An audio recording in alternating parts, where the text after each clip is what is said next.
Court of the State of Oregon for Multnomah County is now in session. The Honorable Christopher Ramirez presiding. All right, please be seated. And Mr. Overstreet, if you want to place the case on the record. Yes, good morning, Your Honor. We're here for State of Oregon versus Nancy Brophy, case number 18 CR 59251.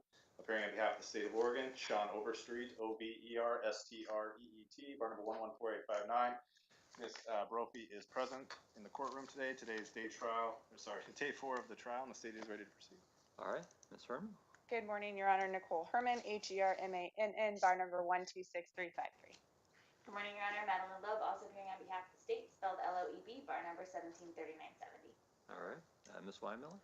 Morning, Your Honor. Chris Weinmiller from Ms. Crampton Brophy. Weinmiller is WINEMILLER, and my bar number is 863177. All right, Ms. Maxfield. Yes, good morning, Your Honor. Lisa Maxfield appearing with Ms. Brophy. My bar number is 844237. My last name is spelled MAXFIELD. All right, and who is the state's first witness going to be today? Brian Wilkie. All right, and is there anything either side wishes to put on the record before we call for the jury? Nothing from the state. Okay, let's get the jury then. Okay, I will go ahead and get the jury. Judge, would you like me to leave the record running? No, it's okay. Okay, we'll go off record and I will mute us on WebEx for the time being.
Who is the state's next witness? The state will call Brian Wilkie.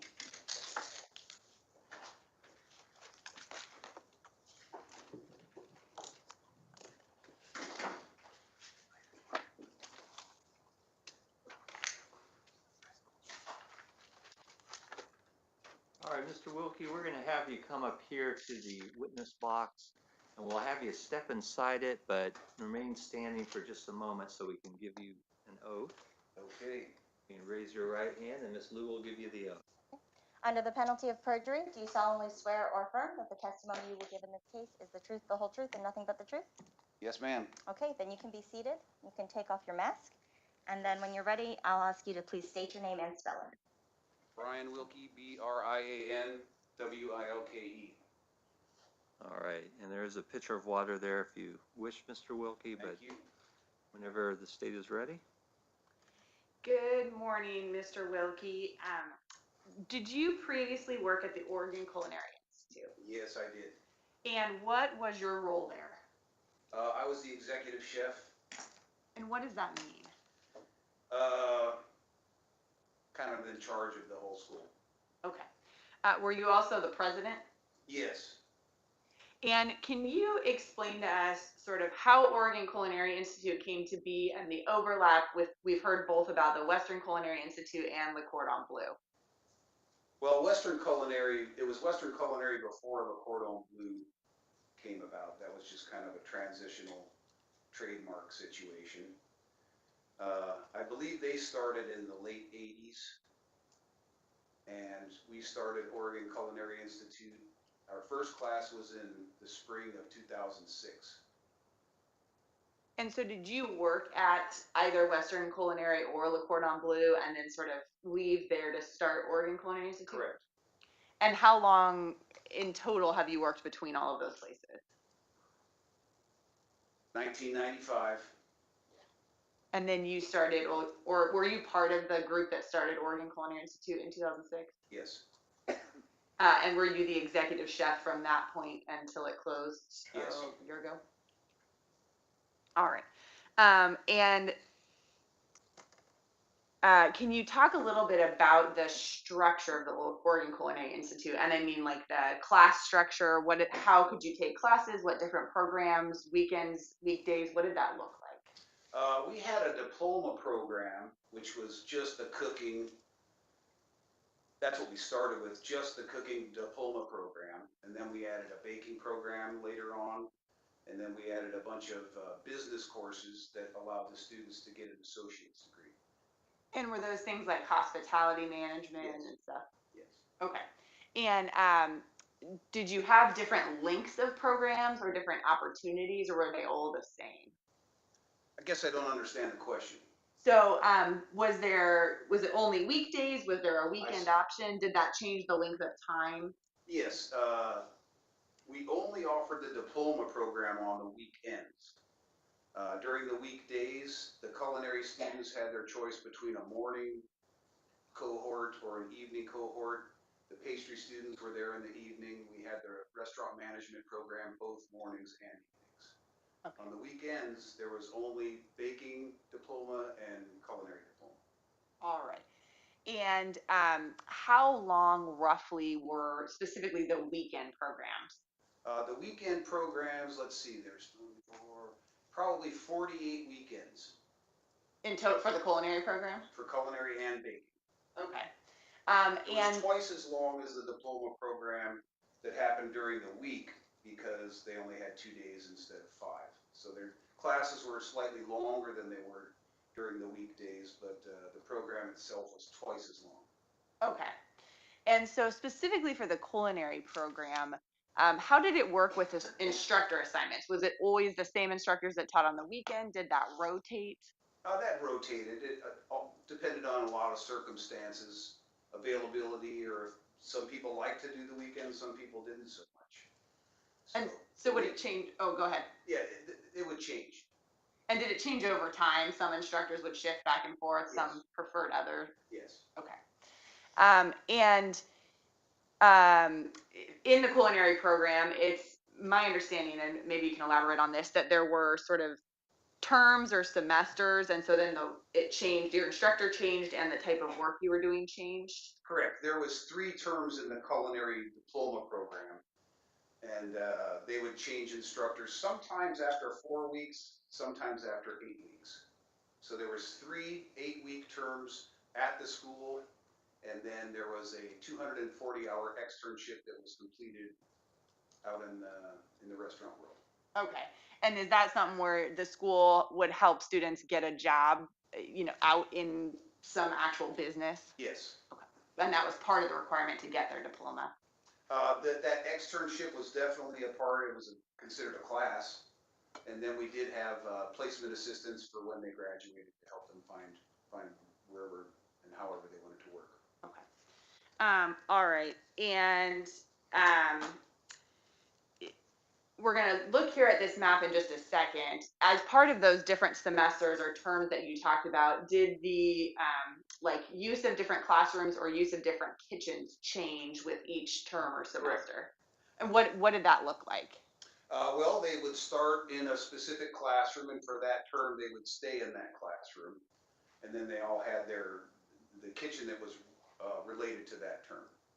And are some kitchens for sort of the start of the culinary program and others for more advanced portions? Okay.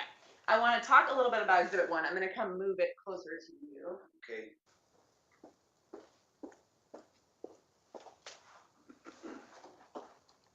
Do you see that from where you're sitting? I'll make it work. Okay. So there's a pointer right here that you can kind of pull out. Okay. That green one. And does this diagram look familiar to you? I probably made it, so yeah, it looks familiar. Okay. All right. And we've heard a lot about sort of the streets that go along, but just so we're orienting ourselves, at the top of the map, the north side of this board, is that Madison Street? Correct. Okay. And then to the right, what would be the east is 17th? Correct. And then the bottom is Jefferson, is that right? That's correct. And on what would be the west side, the left side, is there another building there? Yes, there is. Do you know what that is? Yeah, it's a condo building that they put up while we were at OCI, so that was a little disruptive. It used to be a gas station, if I'm not mistaken, before that, so they had to do a lot of environmental work before they put the condos up. But And that occurred after you opened in 2006? correct. Okay. All right. And so if we're looking at this map, can you tell us for the first semester what kitchen would culinary students be in, and then how that might change? This would be the kitchen for the first term, second term, and third term. And what about for the pastry students? The pastry students were always in kitchen number 2. We had specific equipment that's for baking, so we had a deck oven and a combi oven and some other pastry specific equipment. So they were always in the second kitchen. Okay, it sounds like each kitchen had some specific big items that you wouldn't want to move around. Correct. Okay. All right, and you can have a seat. Thank you. I'm going to put up some pictures and have you kind of orient us. We have heard a lot about the student lounge area with lockers. Let me ask you just briefly, how did those lockers get assigned, or who used them? All the students were available to all the students. Because we had morning, evening, and weekend students, we didn't allow them to, they had to bring their stuff before class and take it with them when they left. Okay. So there wasn't any permanently assigned lockers. Okay, so people couldn't leave a lock on it and leave their stuff for the whole term. All right. And then what about in the classrooms? Was there just desks? Was there electronic equipment? There was tables, and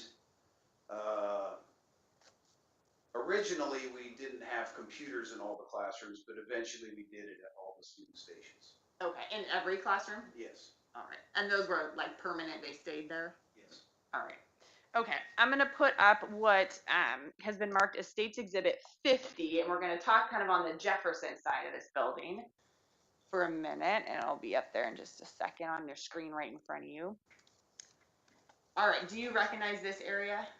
Yes, ma'am. And what is that? That was our restaurant.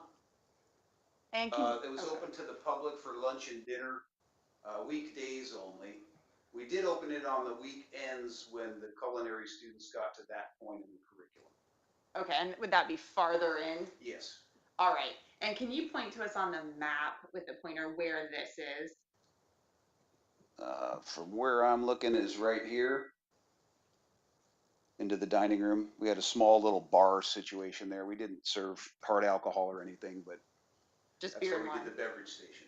Okay. And so during the week at certain hours, anyone from the public could come in like a restaurant.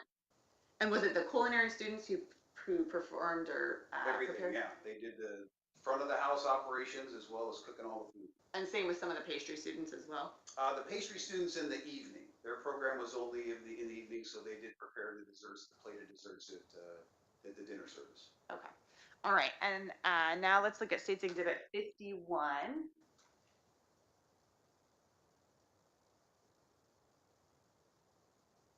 And what are we seeing here? That's the hot line that prepared the food for the restaurant. That's at the opposite end of, basically you're at Jefferson and 17th in the corner there. Okay, so just that corner of this map down here?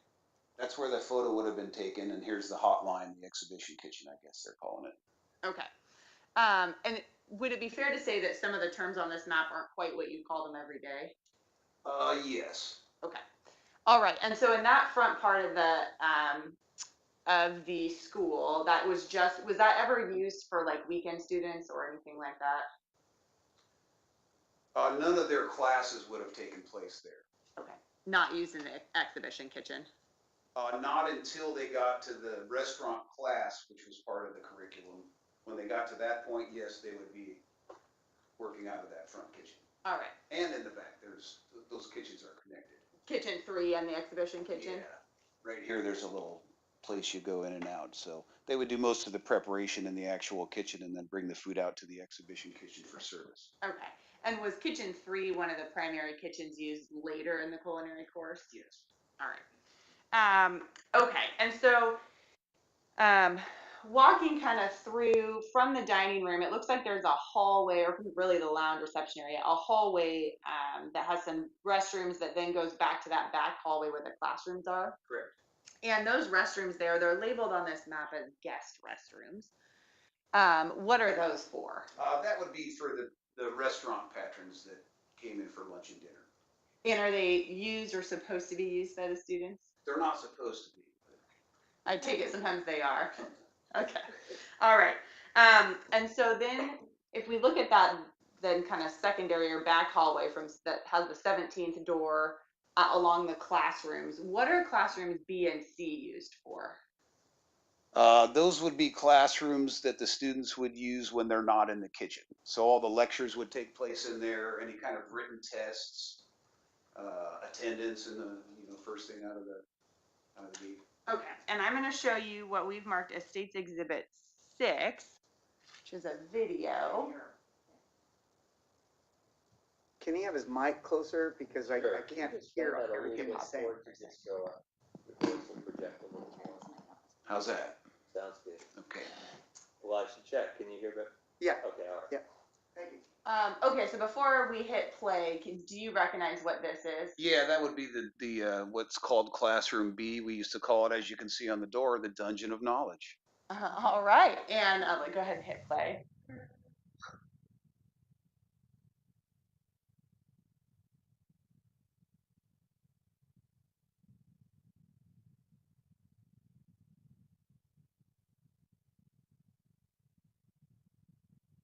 And so these are the computers and the equipment that stay in the room. Yes, ma'am.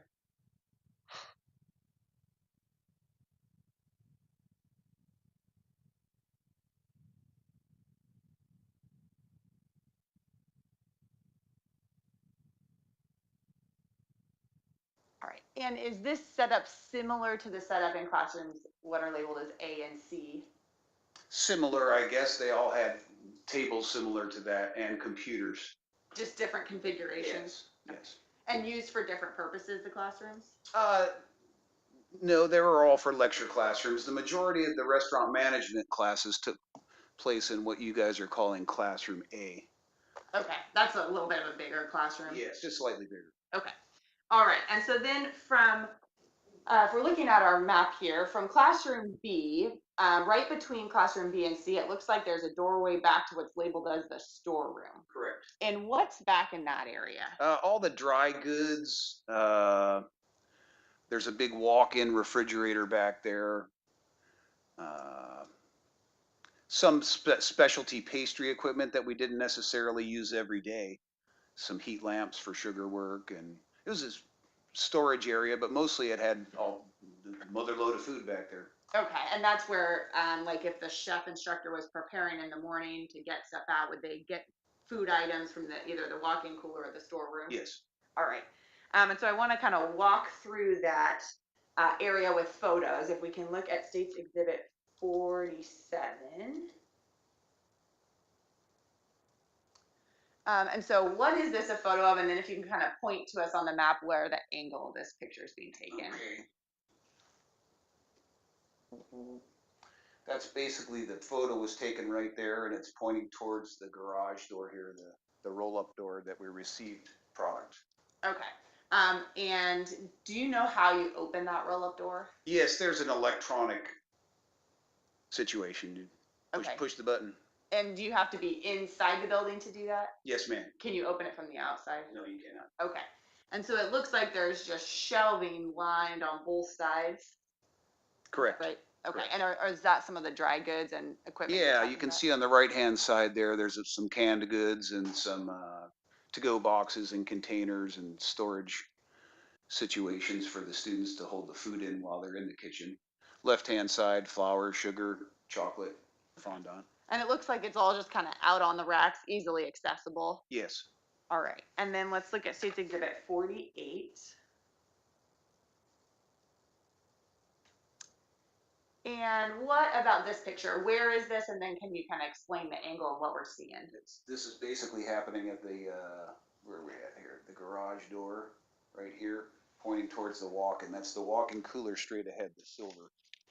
Okay, Silver so door through there. that door is how you get into the actual cooler part? Yes, you walk right through that door. That's basically a refrigerated room. Okay, and it looks like a fairly, I mean, you can walk in and kind of move around? Yeah. All right. And on the map, it's labeled as what's called storeroom office. And it looks from the photograph on sort of to the left of that cooler is a doorway. Is that right? There's a doorway right here. There was a door. Okay. And does that go to the outside? Yes. All right. And do you know, is that locked? How is that made? That's always locked. Okay.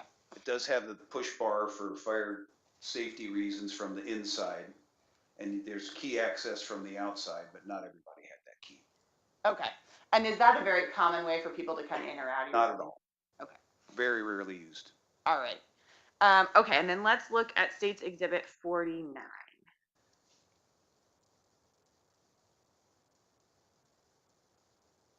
And what about this angle?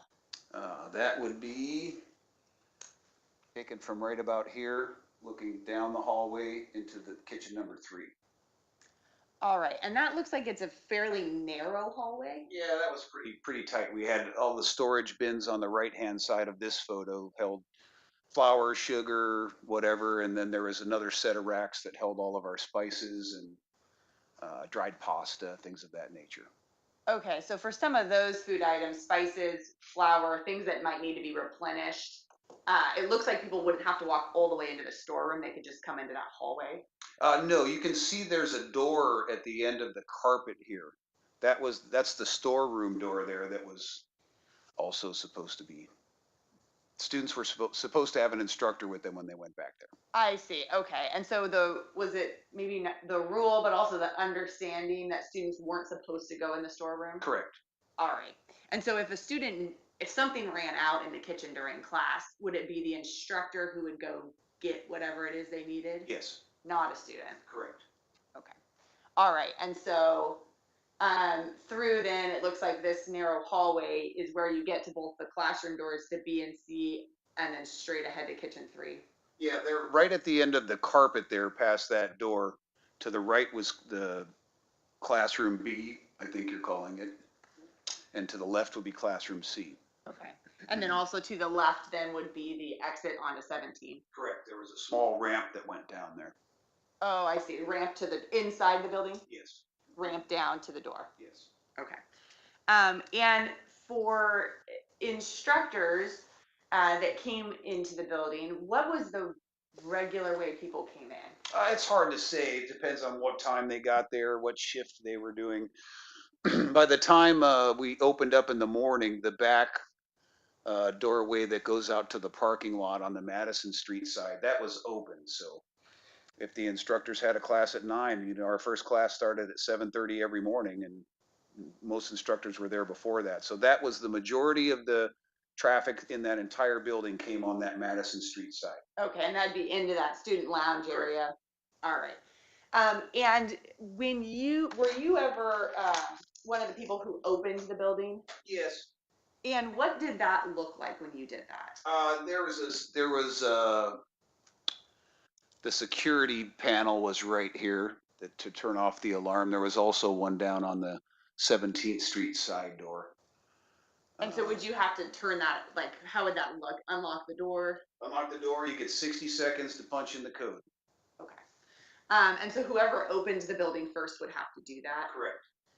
And then was the practice at some point to, if you came in the 17th side, would you have to then unlock the rest of the building or part of the building? I believe there was, if I'm not mistaken, 7 doors total that went to the outside, not including the big garage door. So we normally kept all of the other doors locked except that Madison, the door to the student lounge. You could get out of them all, but we didn't keep those open in general, unless it was during lunch or dinner service. So we would open, let's see, this door right here. We never opened up that door, or this door, I should say. This one we would open for restaurant service. Okay, so that way people could walk in and out as if, just like a restaurant? Yes. Okay. All right, and for instructors who taught on the weekends, who did it change, whether it was Saturday or Sunday, who was responsible for opening the building? Normally it would be the first person who arrived, which was normally the culinary program. And so the instructor of that program? Yes. Was there a custodian who worked at the school? Yes. And do you recall at this point what days he worked? I don't know exactly. It had to alternate. We had 2 custodians at one point, and one of them passed away, and so we had to shift the hours of the other custodian. And I believe in the last couple of years, he worked one day on the weekends and the rest during the week. Okay. And so if he was working, would he be the one to open, or were sometimes? Yes. Okay. Most likely, yes. Okay. But there were times, both weekends and weekdays, the instructors would open first? Could be. Okay. When you opened, when you were teaching, what was your sort of regular practice to get ready for students?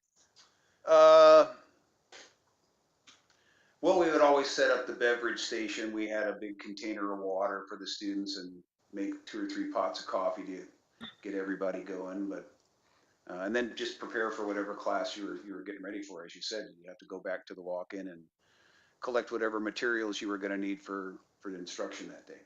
And where did it change, or where was the beverage station set up usually? Right here. So just outside that closet area? There's a small little, this is a hallway that comes down here. This comes down from the student lounge, and there was a coffee station right there that we also had water available. Okay. And the instructors were responsible for filling up all the jugs and doing all of that? Supposed to be. Supposed to be. Okay. Mostly it was me and Dan that did that. Okay.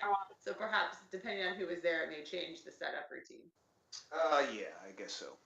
And it sounds like, you're referring to Dan Brophy? Correct. And was he pretty consistent with that routine? He was, yes, very. Would you say he was a consistent person overall? Remarkably so. And what do you mean by that? I worked with Dan for, wow, over 20 years, and I don't believe he missed 3 days of work in that entire time. Okay. He was always there. He was always early.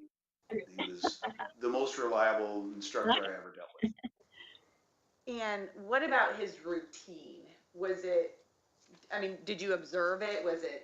Did it change over time, or was it kind of, it sounds like a pretty regular thing? It's a pretty regular thing. He liked to work and keep busy like quite a few of our instructors, but he enjoyed coming in and getting set up. And was he one of the instructors who changed between weekends, weekdays? Yes, he taught weekends. His specialty was the second term, which had its own specific curriculum. He was very, very involved in creating that curriculum, and he taught it as good as anybody. What was particular about that curriculum? Well, the trickiest part, there was a lot of herbs and spices involved in product ID in that class, which he was, better than all of us put together at that stuff. And there was also quite a bit of math, which I taught math for many, many years, and about a third of the Homo sapiens I ever met weren't very good at math. So that could be a challenge for that particular term, because we did quite a bit of kitchen math. I see. And was Chef Brophy particularly good at teaching that? Yeah, he was good. And did he also have, as part of that curriculum, particularly of that term, sort of outside field trip activities that he would initiate into the program? Yeah, he was the one who kind of invented that whole idea. So every time we had the culinary second term, there was a field trip of some kind or another. And did it change what that looked like, or was it a consistent sort of? No, it changed. If there was ever going to be a low tide at the right time of the term, he would often take the students out to the coast to do the low tide field trip. And in the fall, he would do the mushroom field trip, where they'd go out into the woods and pick mushrooms. And it varied, but that was always something the students looked very forward to. Sounds like it depended kind of on what season that term was going to fall. Yeah, the low tide happens in the morning only certain times a year. So. And it sounds like you worked with Chef Brophy for a very long time. 20-some years. And had you worked with him then before Oregon Culinary Institute? Yes. And did he come over at the start of Oregon Culinary Institute? Yes, our very first class started in April of 2006. At that time, it was a 10-week term, not the 8-week term we evolved into. And he was the first instructor of the first class when they went into their second term. So probably in June-ish of 2006 was his first class. Okay. But yes, he was one of the very first instructors that we hired. And we've heard a lot about part of that second term, and maybe it's even part of the first term, is what's called a live fire. What is that? It's where they simulate what would it be like if they were working that hot line in the restaurant. That was also Chef Brophy's idea, to just kind of break the ice.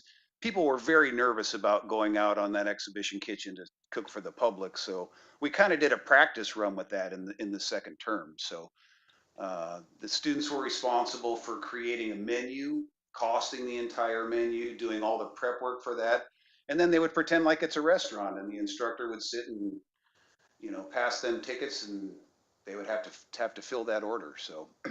And is the second term the first time they did a live fire? Yes. All right. And was that for the weekend class specifically, a 1 day or a 2 day situation? That would have been a 2-day situation on the weekend. Okay. So are they doing that both days, or is there more of a prep day and then a? Well, they would have to get certain items prepped. So each team normally went through that particular exercise twice. So they would have had to have staggered it, and there would probably the majority of the prep would happen on that first Saturday, and then the actual event would continue on Saturday afternoon and throughout Sunday. Okay. And for the instructors in particular, was there anything special or different about preparing for that? Not necessarily. So that was kind of the first opportunity that we let the students or required the students to be pretty much in control of that procedure. So they had to do all the ordering, they had to figure out the yielding for their menu, and it was a big exercise. It was very important to their education. Okay. And going back to we've talked kind of generally, but looking back at 2018 in particular, I know it's been a long time. Do you recall when Chef Brophy, if he had been working weekends that entire time, or if he had been working weekdays and changed to the weekend schedule? He would have started the second term, and I don't know the exact dates of that, but there would have been a different instructor who taught the first term, and then he would have been teaching the second term. And so is he just not teaching during that first term? He would have been during the weekdays at that point. So when the instructors were going to take the weekend situation, the basic responsibility was not only the weekend class, but if there happened to be a situation where we needed an extra chef at school, or somebody was sick or something, they were kind of the substitute teacher while they were teaching on the weekends if we needed them during the weekdays. Okay, so at some point then, he would, probably 8 weeks prior to June or so, Chef Brophy would have switched on to the weekends? Correct. Okay. And did you ever, during that time period, were you ever there on the weekends, or what was your kind of? I was there almost every weekend for the entire history of the school. And did you come early in the morning, or what was your? It would vary. I really like to be there, just, to be with the students, say hello to the students every day. So I wouldn't be there to open the place by a stretch, but by the time the pastry students and the culinary students were offset by half an hour, if I'm not mistaken. So I just like to make sure I came in every weekend and said hello and check on everybody. Okay. And were you familiar in that time period, specifically 2018, what, from when you would attend the school on the weekends, what Chef Brophy's usual arrival times were, or would you not be there for that? I would not be there for that.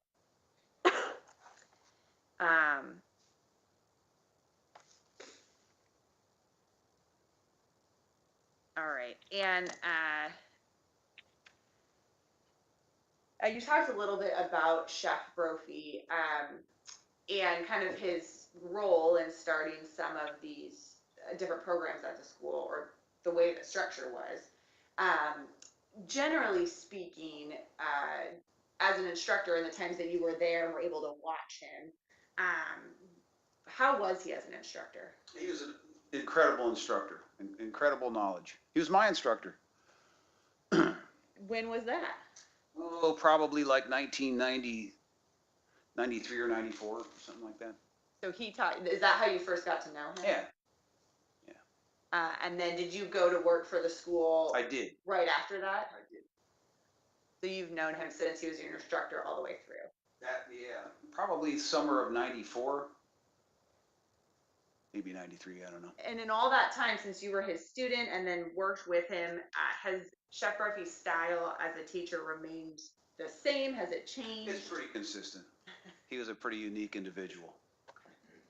And I imagine over time, he's had a variety of students in his classrooms. Thousands. And particularly as you became in a position where you were in charge, I imagine you dealt then with some student issues and things like that. Yes. You were aware of any issues that were going issues. on. Was there ever a time where there was students who had significant problems, specifically in Chef Brophy's class or with Chef Brophy? Every instructor would have an occasional something with the students, but not excessive by any means. Especially at OCI, we had a pretty tight group of people who were outstanding, and we had so many less student situations at that school than we did at the previous school that some of us worked at. We kept pretty tight control on that. Okay. And what about, did you have students that had military backgrounds? Yes.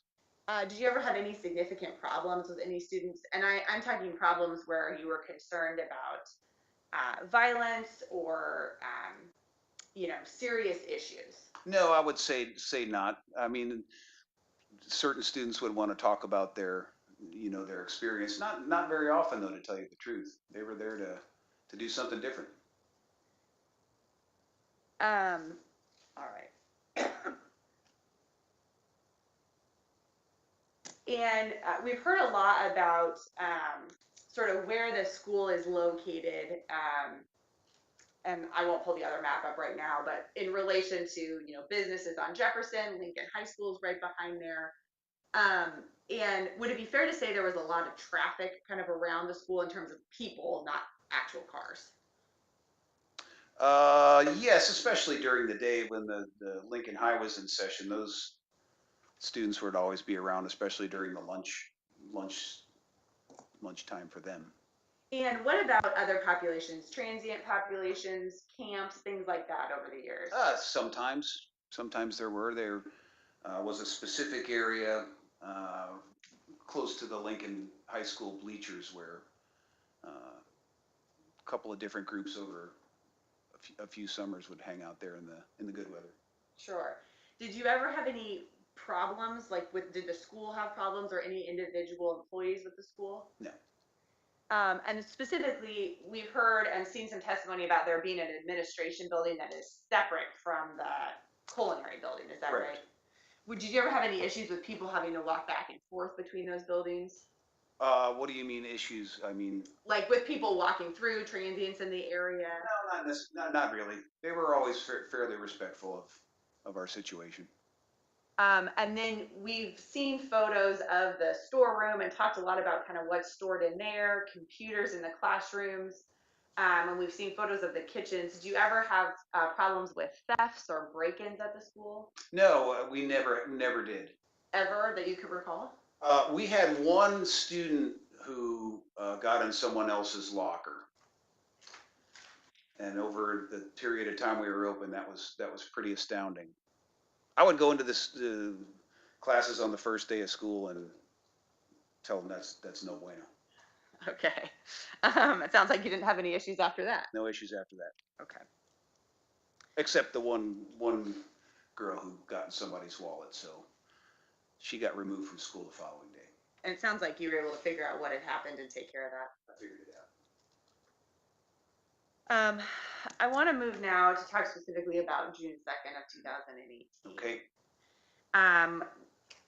That morning, were you at the school or how did you find out that something had happened? I was at home getting ready to come in. I was getting prepared to come in, and Woody called me, Woody Bailey. And do you remember roughly what time that was? Oh, boy. Nope. Morning, afternoon? Morning, definitely morning. Between 8 and 9, let's say. Okay. And so what did you do? Got immediately and, grabbed all my stuff, got into the car, and headed down to school. And when you got there, were you able, where do you regularly park when you go to the school? Outside the administration buildings at 1717 Southwest Madison. Okay, so is there a parking lot over there? Yes. Were you able to get to that parking lot that morning? Don't recall, to tell you the truth. I've thought about that before, and I can't remember. I'm pretty sure the police tape was up by the time I got there, but I think I finagled my way in there, actually. Into the crime scene area? Yes. Okay. And were you allowed into the buildings, or what sort of happened to the best of your recollection of? I'm very sure they would not allow me in the building. So by the time I arrived and got out of my car and went across the street, Chef Damon was out in the parking lot, not doing very well. And then all the students were in the student lounge and they would not let me in there. Okay. I imagine that was a bit frustrating. That was horrible. Do you remember, did you talk to the police at that point, or sort of, did they keep you separated, or what happened? I was talking with them, yes. Okay. And did you remain outside, or what do you remember about kind of next steps of what happened that morning? I remained outside and tried to get a lay of the land. Police officers were continuing to show up, and it was a circus. It was crazy. So few of the students were coming late, and I told them, just get out of here. Don't even come in the parking lot. So trying to do a little crowd control. Okay. And were you, those students that were coming late, were you having physical contact with them or phone contact? No, I don't have a cell phone. I'm sorry. Okay. So did you see them coming in? Yes, I would see that they were coming down 17th to park in the parking lot directly behind the school, and I just said, don't do it. Okay. And recognizing that class started at 8:30 or so, is that right? Approximately. Was it not uncommon for students to arrive late at times? It was not uncommon. All right, so you were able to kind of head off those students, and did more police arrive while you were there? Yes, I was there the whole day. Okay. And so they were still arriving when you got down there? Yes, And at some point, were you interviewed by police? yes. More than once? Probably. One official time, though, towards the end of the day, after everybody was gone. Okay. And do you remember, kind of speaking about some of the students that were coming in, did you at some point try and figure out who was actually there, which students were there and which students were not? I couldn't really do that while they were in the lounge there, but eventually we got everybody across the street to the administrative building. At first they said we're gonna get a bus to put all the students on to keep them all contained, and that's when I told them we had the administrative building across the street, so we took them all over there at that point. Okay. And just kind of, were you part of that, moving everyone over and getting them situated? Yes. And once you were able to actually see some of the students and figure out who was there, did you help determine who was not there? I don't recall. And if you had done that, how would you have had to do that? We knew all the students. The weekend population in particular was, there was probably 25 students at that time, so we knew them all. Okay, between the two classes? Yeah. Okay. And was that a number that had started higher at the start of the semester? It potentially can. Students sometimes have issues that come up and they have to take a time out or something of that nature, so you never ended with more than you started. How about if I I put was that? gonna say, pretty common then. Okay. All right, and after you had had a chance to kind of see the students and get everyone moved over, at some point were you allowed back into the Culinary Institute? I don't believe I ever went in. I know one of the detectives asked me for some keys to get into a door that they didn't have access to, but I did not get to go back into the building until everyone was gone. And do you know if other administrators went in? No one did. Eventually then were you able to go back into the building? Yes. Okay. And when you went back in, I assume sort of everything that was related to the investigation had been taken at that point? Theoretically, the EMTs were a little messy. Were you able to walk through the whole building? Yes. And did you do that? Yes. All right. And did you walk through kind of all parts of, and I'm pointing because the map's right there, all parts of the building? Yes. And as you were walking through, did you notice, I mean, it sounds like you noticed some medical equipment that was there. Is that right? Yes, there was some paper-ish garbage. And did anything else catch your attention? Was anything out of place, moved? No, that's what we were looking for, and see if there was anything way, way unusual, and there wasn't. What about in, some of the kitchens where some of the food items were, or the storeroom area, anything that appeared disturbed or out of place? Not that we could tell, no. And anything in any of the kitchens or around any of the doorways that looked out of the ordinary? Not that I can recall. Did you see anything at all as you walked through other than the sort of some of the garbage you described that caught your attention? No, I was in that building every day for many, many years, and there was nothing that was like hugely, obviously out of the ordinary. And I imagine that after some time, the school reopened after June 2nd. Yes. And classes had to resume. Correct. And then continued on until the school closed in, was it 2020? Correct. During that time, as the school reopened and classes resumed, was there ever a time where you became aware of anything that was determined to have been missing or broken, or that you hadn't been aware of from that initial walkthrough? No, I asked Detective Posey if he had our ice scoop, and he said he did. And I know Dan's routines, and I told him right away I'm pretty sure he's by the ice machine. Based on where the positioning of everything I know was? what he did every morning, and he would have been in there getting the the water and the coffee ready for the students, so. And is And I that, noticed that the oh, go ahead. ice scoop was missing.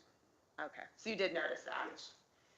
And is kitchen one where the preparation for the water and coffee would have occurred? Yes. Is that the main ice machine? There was 2 ice machines. One was in kitchen 1 and one was in kitchen 3. Okay, so kitchen one would have been the closest to the Yeah, it's right beverage. next to the coffee station. All right. Okay. So later that morning at the scene, after the students got moved, or well, at some point in there, as you're outside, did you see anyone related to Mr. Brophy arrive? Did I see them arrive? No. Did you see anyone at the scene? Yes. And who did you see? I saw Nancy. And I saw Jack later on. Okay. Where did you first see Nancy? On the corner of opposite side of the street on 17th and Jefferson. And so where were you at that point? I was walking I was doing all kinds of shit. I was probably walking down 17th Avenue at that point, though. Okay. And was that area all blocked off at that point? Yes, it was. Okay. I'm using my hands, but with police tape? Yes, ma'am. Okay.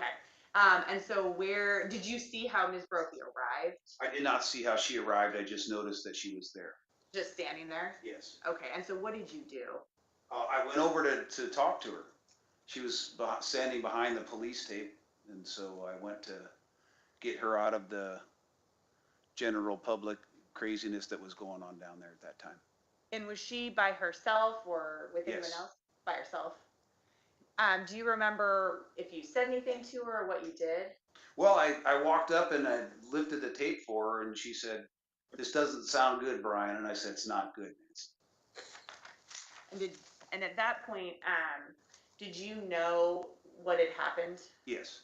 And did you tell her that? Negative. I did not. And were there, as you brought her into the tape, were there officers around? There was the big RV van, or I don't know what they officially call that, but that was parked on 17th. So I started walking with Nancy towards that, and we were met by a few officers on the way to that RV. And did you stay there with Nancy, or did you tell officers who she was? I told her, I introduced everybody, and then she went into the RV. I did not go into the RV. All right. And did Ms. Brophy tell you anything or say anything else at that point? I can't recall specifically, no. After she went with the police, did you see her again at the scene? Yes. When they came out of the van, or the RV, I don't know what you want me to call it, but Is it the big thing that's the parked? big police RV. Okay. They used, RV is fine. RV, I'll go with RV. Yes, when she came out of there, they were going to escort her home, and they actually weren't going to escort her home. They said, "We'll follow you in your vehicle." And I made a very stern objection to that and had one of them drive with her. And so were you just kind of outside when that happened? Yes. And all right. And so you asked the police or told the police it'd be nice if they drove her? Yes. And did she say anything to you at that point? Not that I recall. And did she leave? Yes. And you mentioned you saw Jack Brophy at some point as well? At some point, I saw Jack in the afternoon, I believe. Okay. At the scene? Yes. And obviously you recognize Ms. Brophy. Yes. And so did you know her? Yes. And how long or how well did you know her? I didn't know her very well. She, never taught at the school.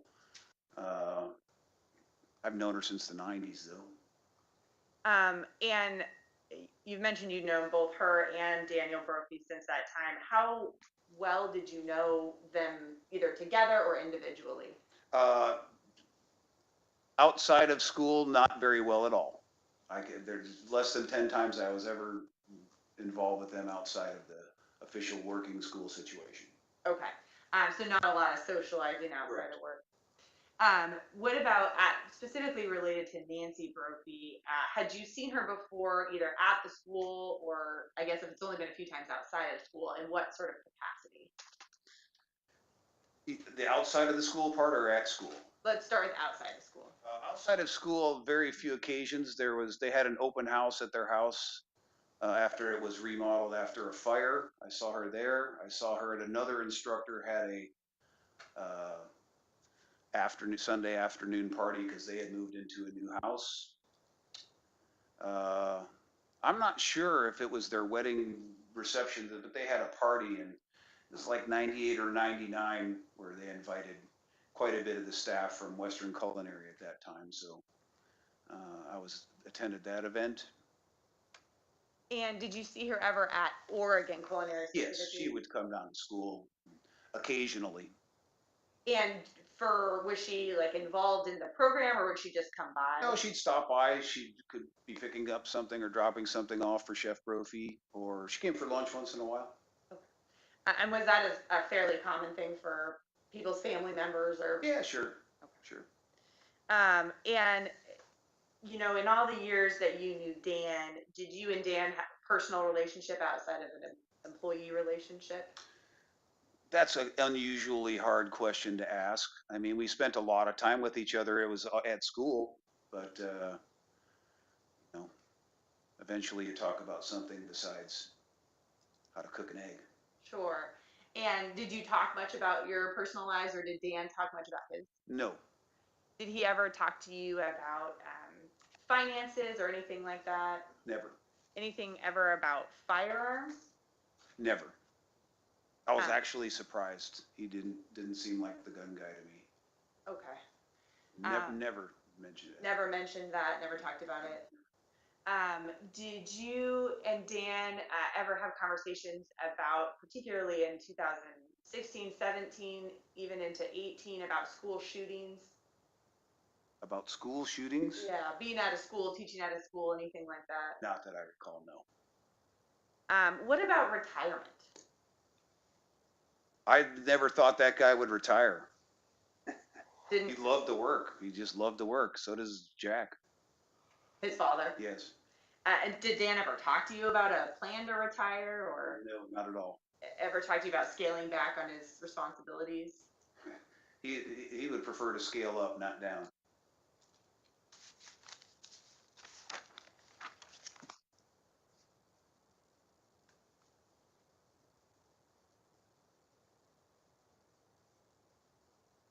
And you mentioned that you know Jack Brophy a couple of times. How do you know him, or how well do you know him? I wouldn't say very well, but he, sometimes Karen would be along. They would come to our school at both Western Culinary and Oregon Culinary Institute to pick up some of the product that we had used but not used.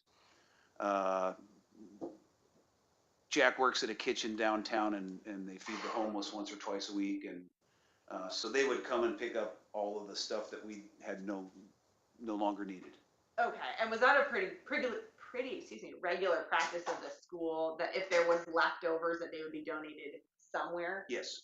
Okay. And so it sounds like you saw Jack Brophy regularly working in that capacity.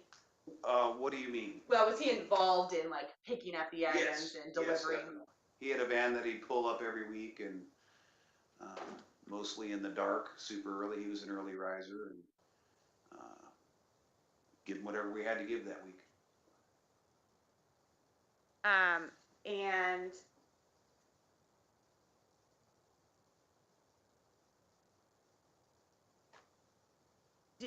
you mentioned earlier that you were surprised that Dan owned a gun.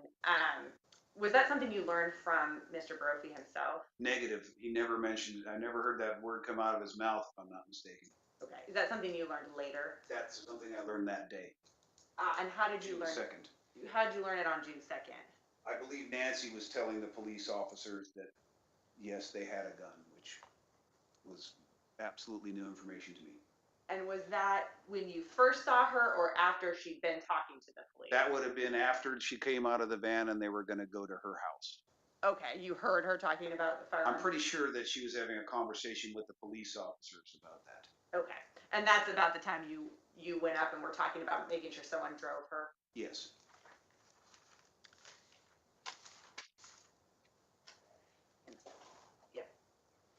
And at this time, Your Honor, I would offer states exhibits 6, 47, 48, 49, 50, and 51. Any objection? No objection. All right, those will be admitted. And that's all the questions I have. Okay, cross-examination? Thank you, Your Honor. Mr. Wilkie, that was very thorough. I appreciate that, but I've Thank got a couple more questions for you. Okay, So you were talking about this tight group of people who were running OCI at this time, the administrators. Can you describe who all those people were? holy cow, the whole faculty? Well, not that, let's start with just the administrators. It changed throughout, over the years. What would you like to know? The starting period or the ending period? Well, or- we're most interested obviously in 2018, so I may have some questions for you about Okay, earlier well, times there for would us. have been me. I was the president at that time, an executive chef. A gentleman named Tom Bethel was the director of education. We had a few program directors who helped manage the student population in the school if we happened to be in the administrative office. We had, boy, at that time it would have been Chef Josh Hobson and Darla Garcia, I believe, were the program directors at that time. But When you say programs, are you talking about the culinary program and the baking program? we just called them, yes, kind of, but they were just kind of the person the students could go to or the instructors if there was an ever issue. And Tom or I happened to not be around in the school at that time. Okay, so you and Tom Bethel were the primary administrators, Yes. right? And then you had these two overseeing each of the two programs. Yes. I realize. It wasn't program specific. We called them a program director, but Okay, they managed the whole school. If a student forgot their hat or whatever the situation was, we always like to have some people around who were go-to people for both the instructors and the students. okay. So who handled admissions and registration? We had a completely separate department for admissions. Who oversaw that? Oh boy. At that time, Huh. the admissions would probably be a woman named Elizabeth Hayward. And did she work on site? She worked in the administrative offices, but they would often take prospective students on tours through the actual kitchens and classrooms. And was she full-time? Yes. Was she then overseeing registration all the way through the program? I see what you're saying. No, we had a registrar for that function. Who was that? Oh boy. It could have been one of several people. That was a time when we had several people that were coming and going from that position. Felicia Moore was one of them. I don't think Caitlin was there yet.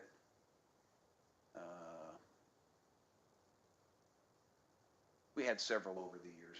All right. Were these people all working in that administrative building Yes. across the street? Yes. Did you have anybody working off-site? I mean, in a primary administrative function? No. We had the corporate office people, but they were smart enough not to bother us too much. They didn't want to get their hands dirty? All right. And who handled inventory? Woody Bailey. Was he across the street? No, he was in the storeroom area. His office was right here. All right. Did anybody else have an office in that main building? There is a small office for the dining room manager right here. So access to the dining room, there's a very small office there. All right. And who was the dining room manager? Mike Maxwell was in the morning. And at this time, once again, we had several instructors over the years. Raul Gonzalez was in the evening at that time. All right. And would any of those administrative people get there early in the morning? I would. Okay. Besides you, though? Woody would be there. Woody would be there very early. Right. And We had to typically, receive product, and restaurants, you often do that very early in the morning. So Very early. students aren't around to get in the way, and we like to try and get that as tidied up as we could before the students arrived. All right, so what time, if you were there to know, what time would Mr. Bailey normally arrive? Oh, boy. I would say in the neighborhood of 5. All right, and I suppose there was a pretty predictable delivery schedule? Yes. What- He managed that very well. So he had relationships with all the vendors, and he could, coordinate and direct them to come at specific times, so he didn't have 10 people at once or anything of that nature. Okay. All right, now, I'm not gonna ask you to go through all the faculty, but roughly at any given point in time, I'm not talking about the whole length of time that OCI was open, but in that 2018 timeframe that we're interested in for this program, about how many total instructors did you have? Probably 20, 18 to 20. Okay, so I don't think I caught this completely when you went through it the first time, that's my fault, but if you wouldn't mind, there's the day program, the weekday program, right? And then the weekend program. Are you, for both of those, running both the culinary program, bakery program, and then also the management program? Are all three of those running simultaneously all the time? The diploma programs, there was morning culinary and evening culinary. The baking diploma program was only in the afternoon/evenings. They started at 2 o'clock. And the management classes, when you were taking the management curriculum, you were not in the kitchen. So those classes would take place both in the morning and in the evening. We have students working in the industry, so if they had a morning job and nights were more convenient to go to school, or vice versa. That's why we offered the programs at the same time. There was never management classes for the weekend program. Okay, That was strictly diploma but there would always be a culinary program and a bakery program on the weekend. And that was a single time, you just ran that once a day? On Correct. the weekends? Correct. Okay, but 2 programs during the week? 2 culinary, 1 morning, 1 evening, pastry only once. Okay, and 1 management? I'm sorry? And 1 management? 2 management classes, the same classes. They would alternate terms, so they wouldn't be teaching the exact same curriculum that day. The management curriculum we offered every other term, the start of it every other term, mornings or evenings. Okay, all right, I'm following now. During the time that Dan Brophy was instructing at OCI, had he primarily worked during the weeks? Yes. And was that almost universally true right up until close to the end? I don't understand the question. Well, was he working both during the weeks and on the weekends? No, that never happened. Unless, like I said, the weekend responsibility was not only the weekend program, but if we needed a hand or somebody to fill in during the weekdays, which was random, it wasn't anything scheduled. So mostly he taught during the weekdays. All right, so from the time he began working at OCI, if you had really needed him to fill in on a weekend, he would have, of course, been a good sport and made that happen for you. Okay, But- I'm a little bit hard of hearing, so I'm having a little difficulty hearing you. So from the time that he started working at OCI, his primary assignment was that he was teaching during the week. Correct. Okay. There were times that you asked him to work on the weekend and he would do that. Correct. That was really filling in for somebody else. His main job, the job you were paying him the salary for, was to work during the week. That's not completely clear and accurate. Because the weekday classes were 5 days a week and the weekends were 2 days a week, we would just rotate different instructors. We had a specific pastry instructor for the weekends, but the culinary one would rotate, and there wasn't any solid rhyme or reason to that. It all depended on people's schedules, or if they wanted to or not. We never forced anybody to do the weekend shift. Some people liked it, some people didn't. Okay. But at some point, Mr. Brophy did shift from primarily having responsibility for a weekday program to being primarily responsible for the weekend program. Well, it would have been for 1 8-week period. When do you think that began? Oh boy.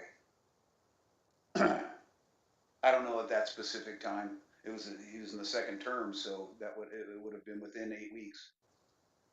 And was it your understanding from talking with him that he was gonna be interested in continuing to teach weekends?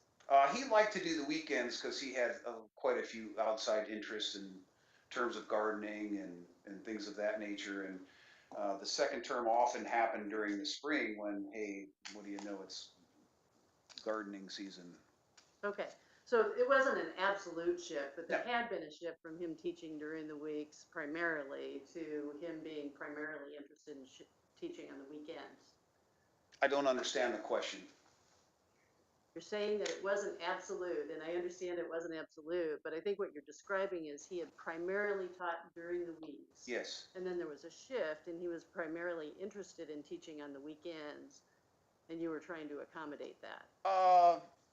Other instructors taught on the weekends as well. So he was the king of that second term. He helped to create that curriculum, and other instructors would go from the first term to the second term or to the third term. They would teach more parts of the curriculum, but that was his specialty that second term. So he would only teach on the weekends primarily when that particular curriculum was available for the weekend students, which only happened once a year.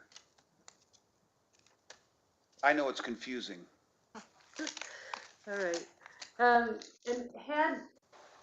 just prior to this, in 2017, 2018, had there been any major shifts in the administration or the way that OCI was operated? Oh boy. At OCI? Yes. No, not really. Okay. Who was Eric Stromquist still working there at the time that Mr. Brophy passed? No, he was not. Okay, and who is he? Tell us a little bit. He and I started this school, so we were co-founders of OCI. Okay. So what had his role been in through the time that he left? To put it, he handled the administrative side of the school, and I kind of handled the cooking side of the school. Okay. I used to kind of say Madison Avenue split our duties. Okay. All right. And about when had he left? Oh boy. Probably 2016-ish. I'm not positive. Approximately. Okay. It's between 2015 and 2017. How about that? All right. I'm pretty sure it was spring, or it was actually in October of 16, I think. It was one of those falls, 2016 Yeah, or it was 2017. October of 16 or 17. Okay. All right. And had he planned to depart? Was he retiring, or what were the I can't hear you. Sorry. Had he planned to depart? Was he retiring, or what were the No, he started a circumstances? restaurant in town. Okay, did he leave to start that restaurant, or was Yes. there a split between the No. two of you? He left us. No, not at all. He's still one of the best friends I've ever had. Okay, He's a great man. all right. And then who took over his responsibilities? I did. So you were then doing everything at that point? Yes. I was much better on the kitchen side than I was on the administrative side.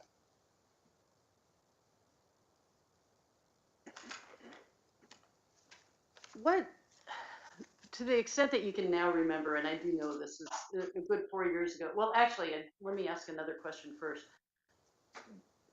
You had degree programs and you had a lesser track program, is that right?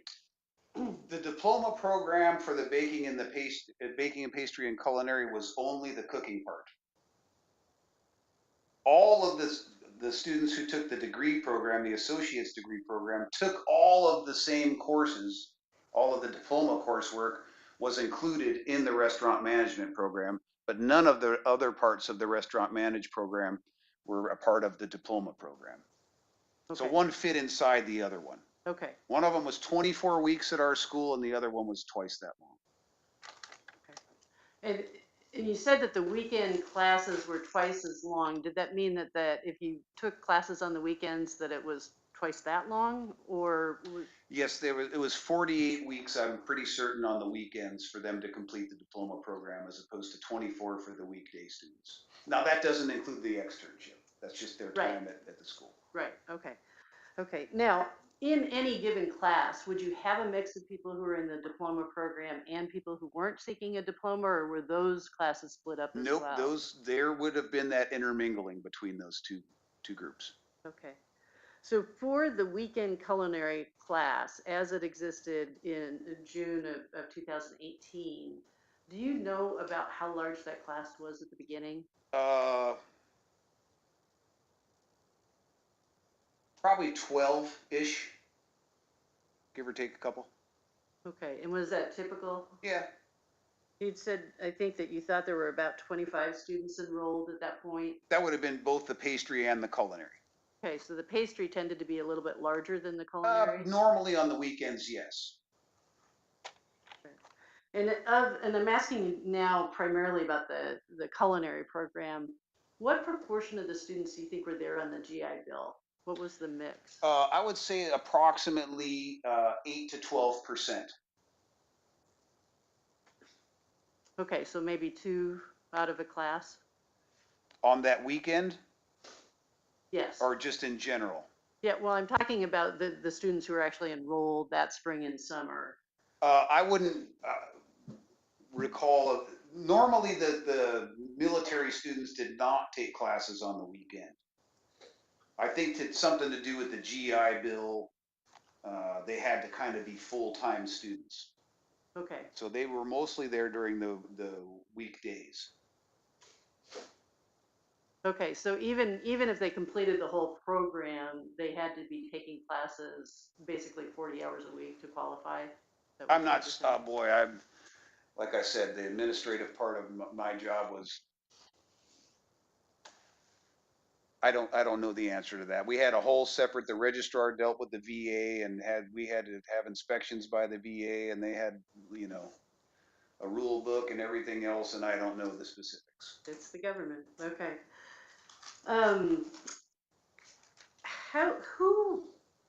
Who would handle the function of student evaluations, teacher evaluations? Can you describe that part of the process? We weren't required to. We were required, I believe, twice a year to do student evaluations, but we did them every single term because we like to do them and see how we're doing. We gave them an opportunity to let us know what they were enjoying or not enjoying, or what they found difficult. So we did. The students would do evaluations of the school and the instructor in that particular term's curriculum and coursework, and then we would evaluate the instructors once or twice a year, at least once a year, normally more often than that. All right, so basically every term you would give the students an evaluation form to fill out? Yes. All right. And then what would you do with those forms? What was the process of how you actually synthesized that information and used it to try to improve the program? Well, we'd add it all up, and in particular, we paid close attention to the comments that the student writes. The students would write, they can fill out 1 through 5, and we tabulated all that and did all the math involved with that. But it was the comments that were the most important to us, because it's not a 3. It's not what? It's not a 3 or a 4. Did you like this class? Right. 1 through 5. Right. That doesn't help us very much. Right. So when you got those comments though and you tabulated them, I guess what I was asking is, what did you do? Did you sit around as administrators and talk about what you could do? We would have one of the administrators would sit with the instructors after these evaluations and go through them, and if there was anything, super positive or any concerns, we'd bring them up at that point. All right. And then how would you characterize the evaluations that the students did for Dan Brophy? There were many differences between the previous school that many of us worked at and this school. And one of the things that was most fascinating to me, 2 things. One is the students didn't cut themselves as much, because we took particular care in the very beginning to make sure that they could hold the knife and hold the food and Doesn't go whatever. over So well that in the restaurant. doesn't sound like a big deal, but it kind of was. And the other thing was the ratings for the instructors were astronomically better at OCI than they were at the other school. They also had a system where they would go from 1 to 5, and I don't think we ever had any instructor that was under 4, and very rarely under or 4.5, and very rarely did anyone even approach 4. It was an amazing place. Okay. The students were happy, and that's what makes a good school. And when you say the other school, are you talking about Western Culinary? It was a Western, and then it was Le Cordon Bleu after they figured out what to do with that trademark. Okay, but as I hear you describe that, it sounds like that really was just one school. It was one school, yes. Okay. They started off at 13th and Jefferson as the Horst Mager Culinary Institute. And then they got bought by Phillips Colleges and turned into Western Culinary Institute. Then they got bought by Career Education Corporation and eventually made an agreement with Le Cordon Bleu to use that name. But OCI was actually a separate entity. Separate.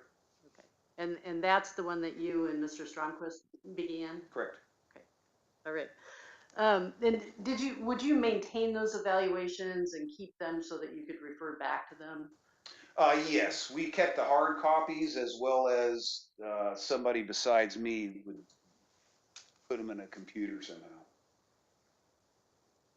So tell us a little bit more about the reviews that were you the person who actually sat down and talked with Ian Brophy about his evaluations, or who would have been in that role? Sometimes I was. Later on, not as much. It would have been Chef Christian Haldeman or Tom Bethel. They preceded me as Director of Education in the OCI timeframe. When did that switch occur? Oh boy.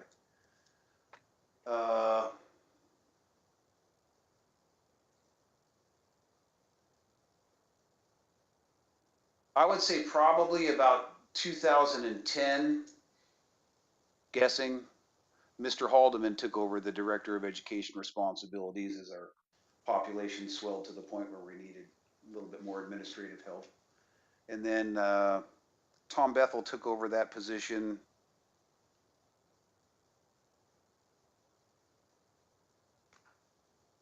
when Chef Haldeman left.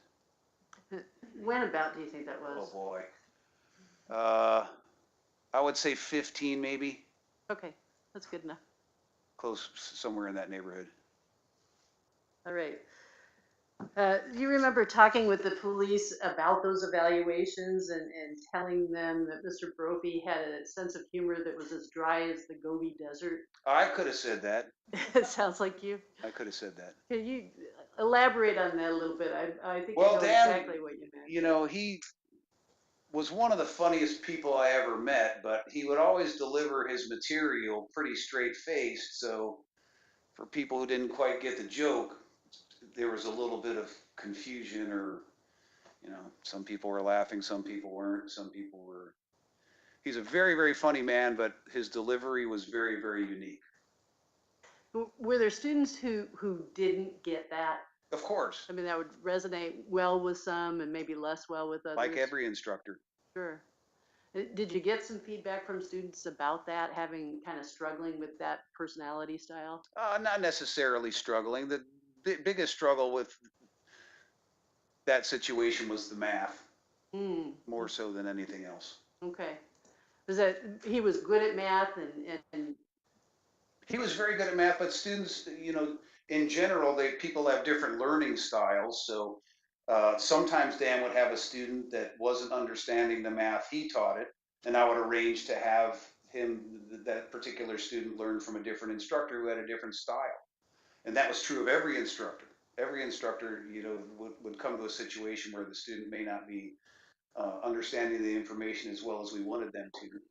And so, you know, even if it wasn't their instructor, there was times when I sent people to Chef Brophy to help get math help. okay. So you remember some frustration over at least the math aspect of the program. Are you remembering other evaluations or other comments that were noteworthy? No, not really. Like I said, in general, I guess I shouldn't say I was surprised, but very pleased at the evaluations that our instructors received from from the students because they were phenomenal. They were off the charts. And we kept it that way. We created that culture to enhance that. So how are, I don't think you've addressed this yet. How were students actually graded? What was the process? Was it like a conventional, you would give them a letter grade? Was it a pass fail? It would be a letter grade, yes. And they would be evaluated both on the skills in the kitchen, the actual cooking skills, as well as the math and all the other written work. We gave 2 hours of lecture every day. So. All right.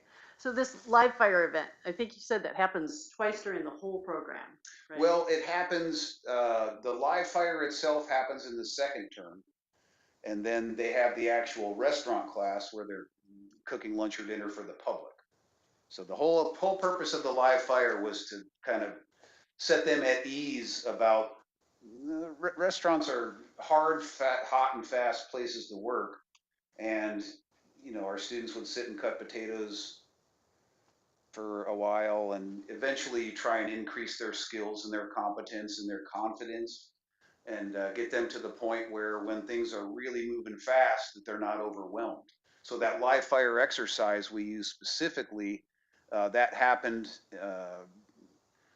within a few weeks of when they were going to be moving into the restaurant class. So it kind of just settled them down a little bit. Okay. Was that actually something that was considered a certain, like a component of the grade, a set component? Sure, that would have been a part of the grade. And there was other factors besides the cooking. So like I said, they had to come up with the menu development. They had to do the yielding on the all the dishes and plate diagrams and the costing and all the components that a sous chef would be required to do in a restaurant. okay, but all is a part of that same live fire exercise. That project, we'll call it. The actual exercise itself was just in the kitchen. Okay. All right. So I know this wasn't your class, and it would have been up to Chef Brophy to set the curriculum, and he in fact did that. But what's your understanding of how large a component of the grade that live fire exercise was going to be that day? I would say that I don't know specifically. Okay. Based on your years of working there at the school and teaching yourself, can you hazard a guess about? Yes, it would probably, you know, in that particular class, 20 days, that would have been about 4 days work. So probably 15% of the grade. Okay. Great. I'm going to talk to you just a little bit more about the building itself. Okay. In that physical area. What was the interior construction of the building? What were the walls actually made out of? The walls, I'm pretty sure, were cinder block-ish. Okay, so all of those room dividers, all those lines we see on the chart right there. The walls, the interior walls would have been drywall. Okay. There was a little bit of metal in the walls, studs or something. I don't even own a hammer, so I'm not going to be able to give you details. And there was drop ceilings everywhere except for the storeroom and this particular little closet down here. That was our mop closet, so that didn't have the drop down ceiling. There's drop down ceilings everywhere else. Okay, well let's jump ahead and talk about that for a second. That janitorial closet, when you say there wasn't a ceiling in it, what would you see when you looked up into it? The roof. Okay. And was there a ladder in there? Could you actually get up? No, that wasn't anything that you could stand on. So if you can imagine in this building here, if you were to put a ceiling in halfway down, that's what the majority of the school was. So there was open areas up there that had ventilation, HVAC stuff. There's a lot of that goes into the HVAC in a restaurant situation. So I can imagine. So I think what you're describing is that there's something like a crawl space. There's the drop ceiling that covers most of the rooms there, and then there's a space of some number of feet up to the roof. That would be correct, although I wouldn't crawl on it because it's just ceiling tiles. So there's not much of it wouldn't be substantial enough. Couldn't stand on there. You'd have to use a ladder to go up through the ceiling tiles if you had to do any work up there. Okay. And there is a ladder somewhere in the facility, isn't Yes. there? Where is that? That would have been back in the storeroom, right over here. Okay.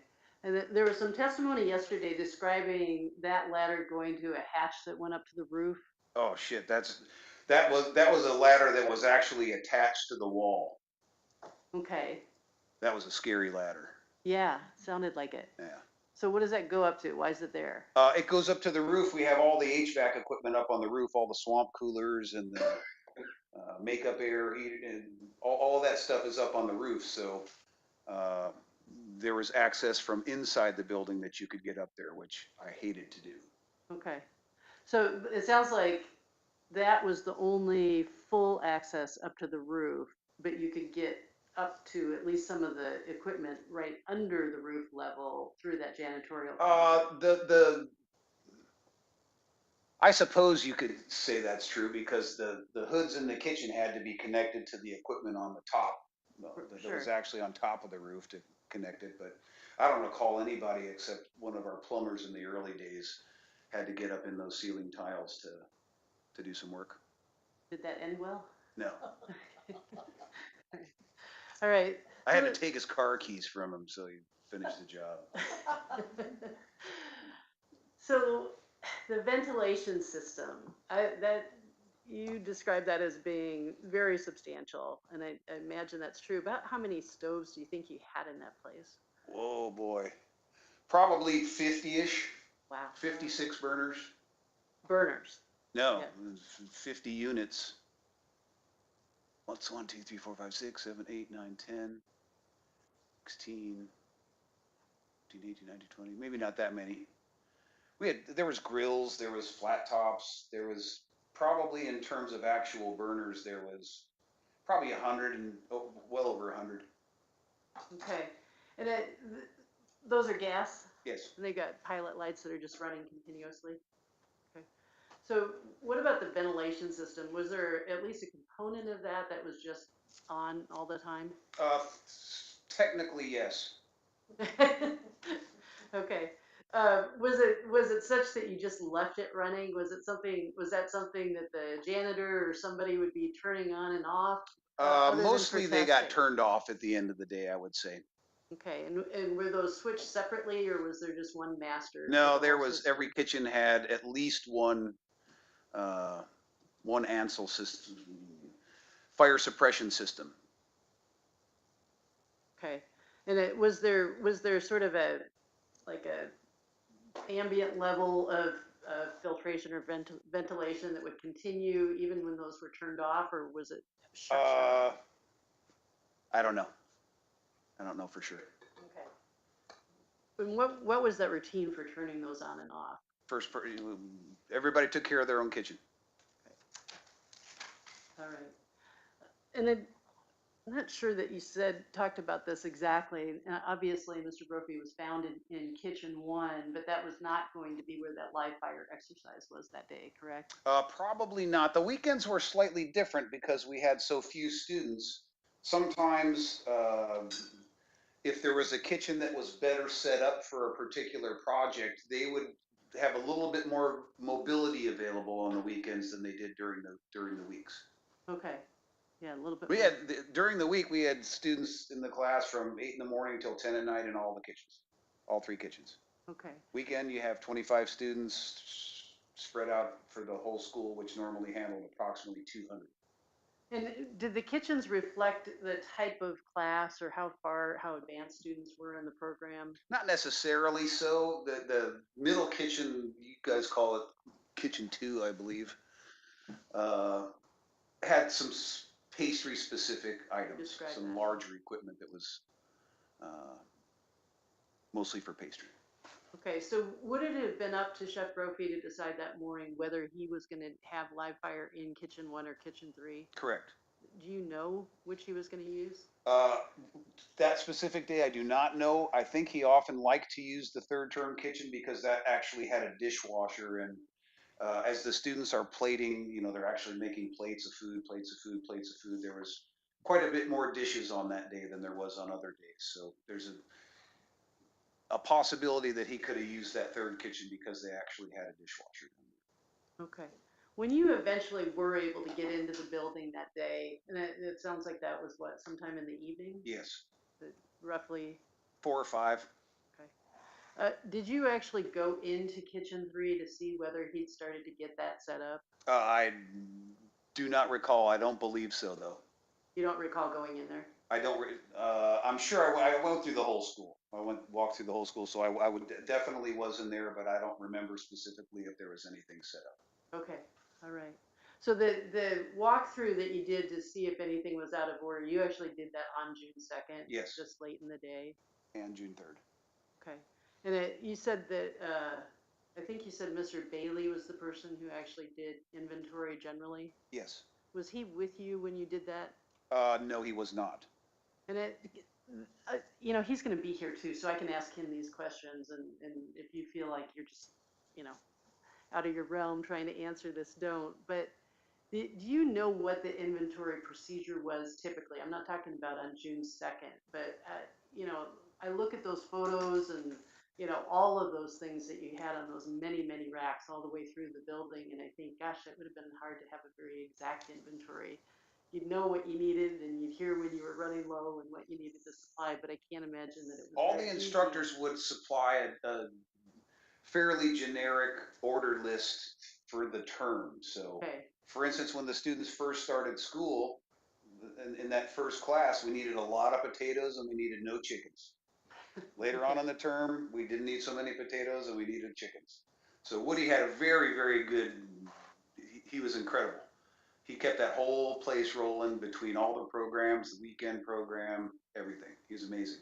Okay. And so it sounds like an anticipatory inventory system that was based on the curriculum, knowing what was going to come up, what those classes would be, and trying. For the most part, that's true. The restaurant was always kind of a different animal, different beast. Depending on how many people were coming, that we changed the menu and changed the menu in the restaurant much more often than we changed the curriculum in the other classes. Okay. And did you say that was sometimes run on the weekends too? Yes. The restaurant toward the end? Yes. I mean, toward the end of the semester? Yes. Okay. That was not open to the public.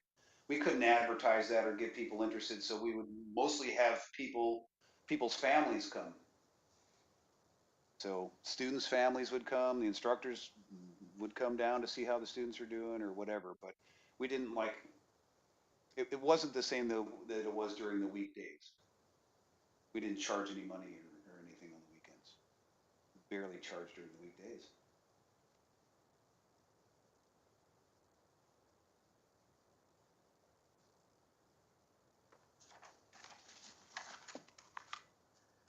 No. Going back to the storeroom, you had described, I think you said there was one door that people never went out, and that's on the Jefferson side. That's at the lower. No, it's not on the Jefferson side. It would be on the Madison side. So the storeroom's back here. Right. There's the big garage door, but there was a small door here that went back to the parking lot. Right. But that was a door that you could go out if you wanted to, wasn't it? Theoretically. Well, if you had recycling, if you had reason to go out that door, if you were going to take. Yeah, I guess the custodian and Woody would sometimes go out there, but the students never. Okay, yeah, I'm not talking about the students now. Okay. I'm just trying to figure out how the door access went. I thought when you were testifying that you indicated that there was one of the doors down at the lower part of that diagram, which is the Jefferson side. As I understand it, that's Jefferson that fronts that. This is the Jefferson side here. Yeah. There was one door that came into what you have labeled as classroom D. Okay. This was the main door to come into the restaurant for the guests, but there was also a little area right here that had a cement. It used to be a flower bed, but we decided cement and skateboard brakes would be better out there. So there was a door here too. There was a fire door that we never used basically. Once in a while, a customer could get confused and think that was the entry, but we always had them come around to this other door over here. The main door. Yeah, Okay. main door. Okay. Were any of those doors though, and I think you said there were 7 all the way around, were any of those doors set up so that if you were inside the building and wanted to get out, that you just, you hit a All of hard them. lock, you couldn't get through it? All of them are required to have the push bars, fire code. Okay, and were any of them alarmed? Was there anything that would have caused somebody not to do that twice on any of those doors? I don't understand the question. They all had an alarm. Okay, They were all hooked up to the alarm system. okay.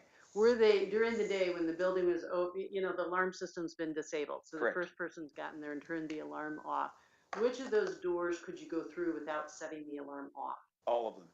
Every single one of those. The 7 alarm was doors. kind of a singular idea. It was either on or off for the whole building. Okay, all right. I misunderstood earlier. I thought you were saying that one door up at the front you couldn't go through during the day, but I must have misunderstood We just that. didn't use it. You could go through it, Okay. but we like to keep the dining rooms basically for that restaurant class, and we like to keep. Sometimes the students would have to walk through the dining room to get to classroom D on occasion. But in general, we like to keep that area neat and clean and not so commercial kitchen looking. Okay, all right. So if you were in the storeroom and you wanted to get out, you'd be able, after the alarm had been disarmed, you'd be able to get out to that one that goes to the garbage and Yes. recycling without alerting. I mean, it wouldn't have bells and whistles when it was Correct. going off. Okay. And you had described the bleachers, Lincoln, sort of the proximity to Lincoln High School. Those bleachers run right behind that administrative building? Correct. All right. And then across the street, across 17th, what's that big building? The big one near the bleachers, Yeah. that used to be the evidence storage lockup place for the Portland police. I remember that from when Yeah. I started practicing. Okay, so what though in the time period that's relevant here, like by 2018, how is that being used? I believe that they had rented that to the BMW shop that was at the corner of 18th and Jefferson. And I believe that they would pull cars in and out of there for their business. Okay, so there was a business functioning there, but I'm pretty sure it was the BMW dealer. I don't know the name or anything. okay. Do you remember right behind that building, in between the bleachers and that building, is there a little alley or a walkway back there? Yeah, there's parking under the bleachers for sure. Okay, but if you wanted to walk from that parking along the back side of that building that used to be I the don't- police evidence building, I don't know. you don't remember looking back there? No. Okay. You're talking about not our administrative building, the other building. I'm talking about the one that used to be the evidence Okay, locker, no, that big I would building. not know over there. Okay. And that you described that there was some kind of encampment under those bleachers. Once in a while. Do you remember whether in proximity to June 2nd, there was any kind of encampment set up there? I would not recall. Let me go ahead and pause you. Miss Juan Miller, we're sort of past when we would normally take our morning break, so I think we should do that now. We take a 15-minute morning break, so we'll be back at roughly 5 after 11. Okay, we'll go off record and mute the WebEx.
All rise.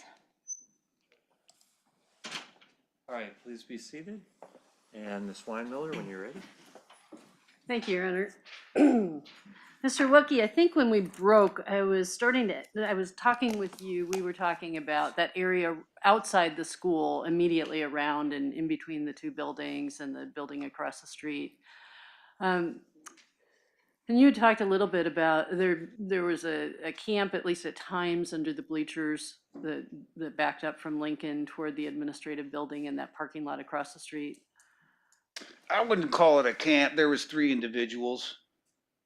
And they wouldn't stay there the whole day. They didn't have any permanent setup, but they would sleep there at night.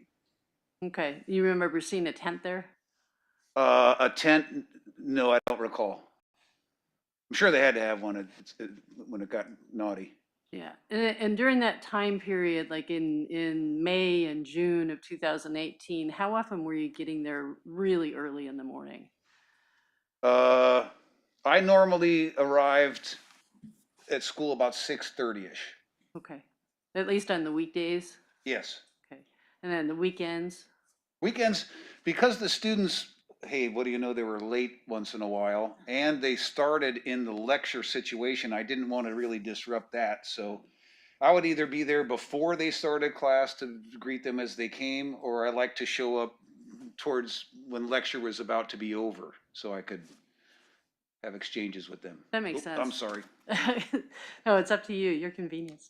So you, on the weekends, you could either be there early, meaning I think 6:37. That wouldn't have been that early. Even if I was going to be greeting them, it was probably closer to the 8 o'clock neighborhood. The classes didn't start till 8:39ish, depending. There's a little bit of variance in them, but that's approximately the time. The weekdays, the classes would start as early as 7:30. All right, all right. And on the weekend, it was staggered. Do you remember whether the bakery or the culinary started first? I don't recall. I know the baking program, because of the contact hours required in the classroom, was slightly longer, just slightly longer than the culinary program. Okay. But we'd like to schedule it so both instructors could kind of be there for arriving and departing. I didn't want anybody leaving an hour and a half before somebody else. So we tried to align that so the instructors could support each other in the opening and closing functions. All right. And was that because you didn't want anybody to be isolated in the building by themselves? Not necessarily so, just out of common courtesy. There's things to do that, to close the place down, so. Okay, when you say common courtesy, describe that a little bit more, though. What are you thinking of? Well, there's certain things that you have to do to shut the building down or open the building up for that matter. So having them there together for that would help that process work a little more efficiently. Okay.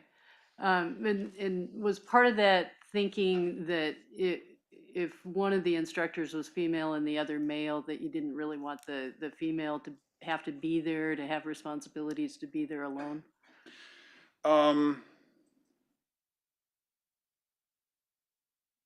Could you repeat that, please? That was part of that thinking, that if one instructor was female and the other Yes, that was would be male. that would have been a part of my thinking. Okay, that you wanted to make sure that the male was there when the female had to leave it then? That might sound sexist or whatever, politically incorrect, but yes, I would have done that. I'm old enough to be used to it. Okay, well, I like to take care of people. Yeah, good. Okay, thank you. So let's talk just a little bit about what that risk could have been. Do you remember talking with the police on June 2nd, that kind of official interview that you had at the end of the day, the longer conversation? Now, you describe it as an official interview, but during that, there were 2 detectives, right? And then were there other administrators from OCI who participated in that conversation with the detectives, or were you just isolated by yourself talking to them? I'm uncertain about that. It all happened in my office, and I don't remember if they made the other people leave or stay. I don't recall 100%. Okay, but there might have been some other administrators who participated in part of that conversation. They dealt with us individually in terms of the question and answer. Whether or not they were in the room, I'm uncertain. But in terms of what I would have been responding to and their questions, they were directed to us individually, All right, one at a time. All It right. wasn't a group. free for all. Yes. Okay. All right, so when they were directing questions to you, whether or not some of the other administrators were there, when they were directing questions to you, do you remember talking with them about a person who had been of enough concern to the police that they'd actually passed around photos or a flyer not long before this? That's very possible, but I don't remember specifically. Okay. Do you remember having photos or a flyer like that that you then disseminated amongst the student body and amongst all the faculty? Oh, boy. You know,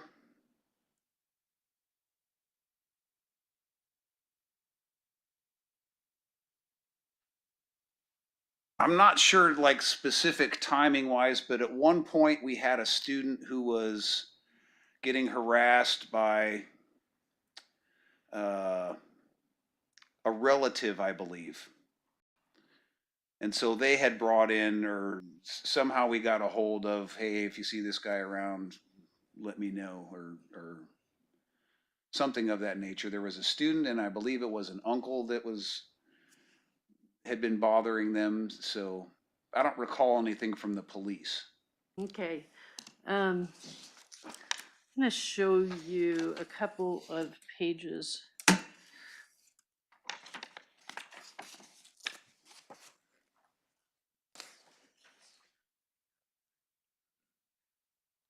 Couple of pages from that interview, and I'd like you just to read those to yourself. Okay. And see if that helps jog Knew your that. memory a little bit.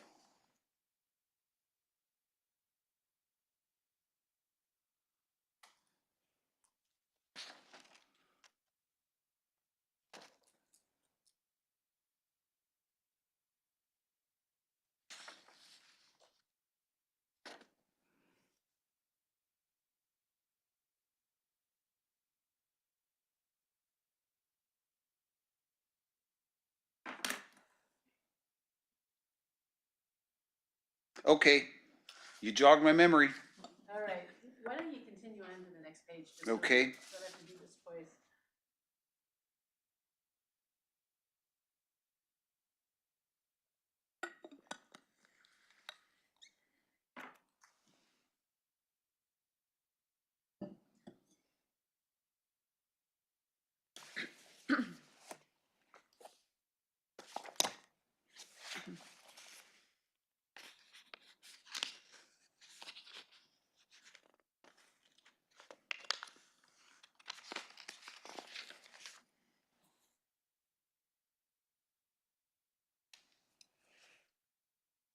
Okay.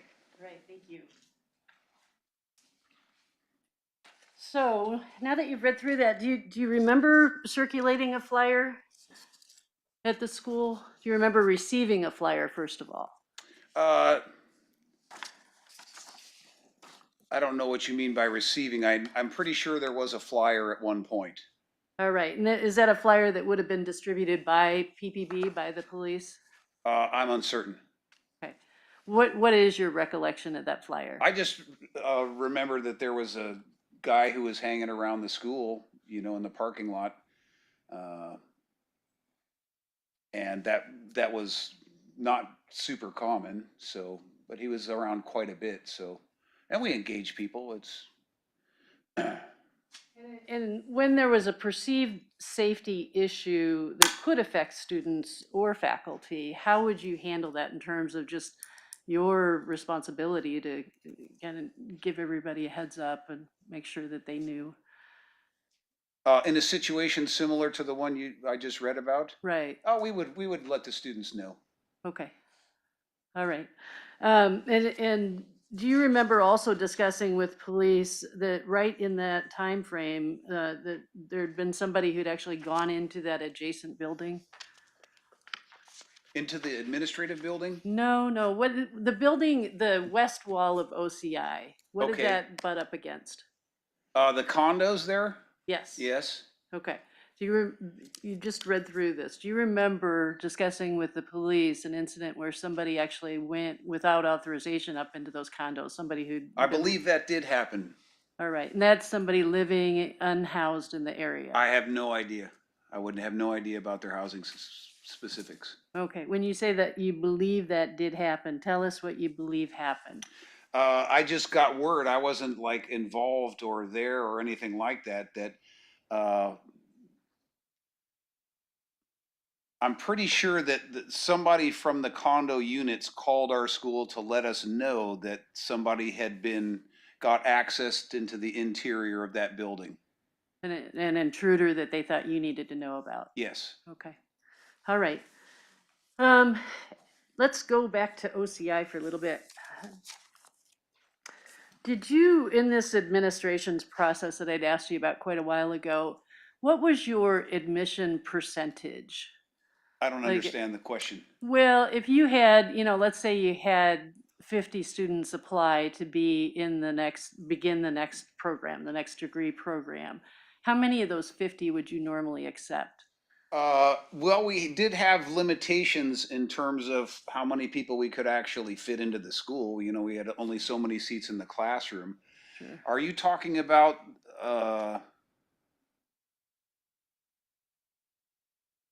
we would accept as many as we could reasonably hold. I think that's what you're asking, not the admissions ratio of prospective students to students who actually enrolled. Is that correct? Well, I think you're answering it. Yeah, I mean, some schools will say deadline for applications is on this date, and they'll Sure. wait for everything to come in, and then they'll go through and say, here's the best 50%. We can only take half of these, but we're going to take this half. Once in a while, we would run into that situation, and particularly in the fall. Everybody thinks school starts in the fall. We had year-round programs, so we had 6 different starts a year, 6 different times where students could enroll. So we normally could accommodate whoever wanted to come. All right, you might bump them to the next term or If the we next had to, program, yeah. Once in a while, very rarely, we might have to say, unless something happens between now and whatever date, then we can start you the next time. Okay. And we have people that came from all over the country, so you'd have people who couldn't quite make it from Alabama or wherever in time for that start. So we were pretty good about juggling those students around. Okay, all right. How much latitude did you give instructors and even other administrators to have events like if the dining room wasn't being used for something, could people just kind of schedule having an event of their own in that space, or was that regulated? Was that something that had to go through you or Tom Bethel or? It would have come through us. Okay. And how many of those extra kind of special events that people were doing sort of as private parties, really? Not very often. Not very often. We had a few wedding receptions. I believe 2 of our instructors had wedding receptions there. Not very often at all. There was a fundraiser or 2. Not very often. Okay. And would some of those things be daytime events? Not really. And how often do you think that would happen during the course of a year? Less than 5. Not very often at all. Okay. Had to be a pretty specific occasion. Okay. And you'd mentioned that Mrs. Brophy would stop by occasionally and she'd have lunch with her husband, or not with her husband normally. He was in class at that time. Oh, who would she have lunch with? I don't. Somebody besides her husband. Okay. I don't. Friends. So are you talking about that dining room up in front that she would actually come in with a friend to the dining room? Sure. Oh, okay. I thought you meant she was in the back kind of meeting with everybody. She would come for the service for the lunch meal. Okay, all right. We talked a little bit about Mr. Brophy. You were asked some questions about whether he divulged retirement plans or talked with you much about his future, and you said that you thought he was just going to keep working. He was that kind of guy.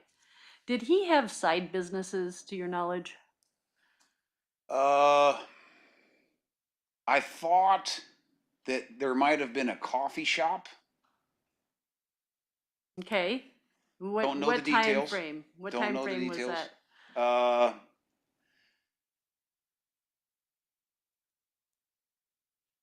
In the 2000s. Okay. maybe. Didn't talk about it a lot.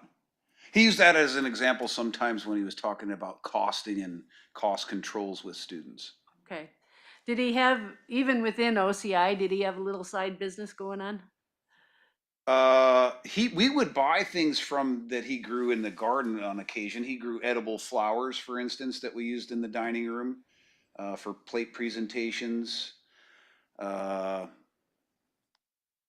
Sometimes there might be a vegetable that he had grown that year that we would buy from him, and he had the wagon, of course, that he let the students buy stuff from. Well, tell us a little bit more about that. There's been some allusion to that in other testimony, but I think you probably are best situated to actually describe that wagon and what was Well, on it was a big garden wagon, is probably 2.5 feet by 4 or 5 feet, and whatever he happened to have coming out of the garden, chicken eggs, mushrooms that he had picked, whatever was going on in his world that might show up on that wagon.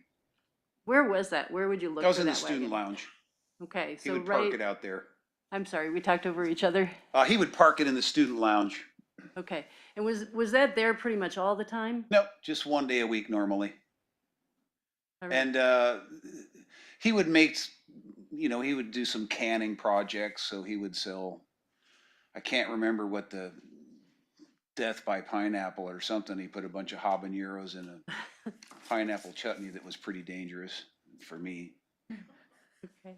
So had you ever been there when he was actually taking that wagon in and Sure. out? Describe that.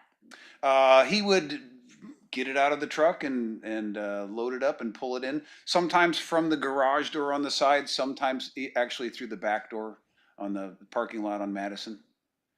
So there are no steps in There coming is. off of Madison? There is.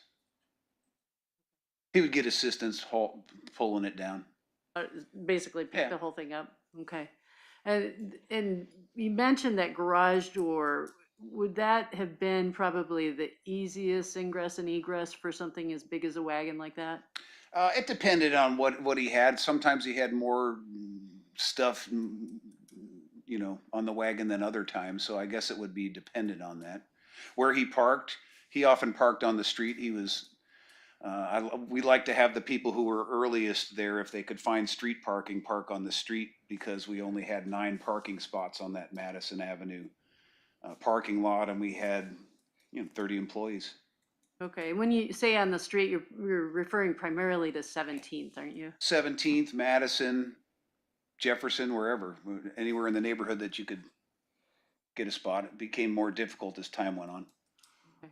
Now, these vegetables and the flowers, the edible flowers, that sort of thing, did he also market those to area restaurants? I know that one time he was selling a bunch of cucumbers to Greg Higgins, but I don't know about any paper route that he had, or vegetable route, or whatever you want to call it, that it was consistent. I just remember one year he had grown a bunch of cucumbers and sold them to Greg Higgins, and the next year they're like, hey, where's our cucumbers? And he hadn't grown them that year, so they weren't available. Some disappointment. Yeah. Okay. Anything else do you remember him talking about as a side business? No. You remember talking with him about his wife's writing? Not really. I thought he went on a cruise at one point, that Mrs. Brophy had a author's cruise. I don't know what you would say, but he was tagging along for that, and he was pretty excited because he was going to be taking a cooking class somewhere along their travels on that cruise. Okay. Did you ever talk with him about what he thought about her writing, being No. a romance writer? No. You remember teasing him about that at all? No. So when did he start working at Avamere?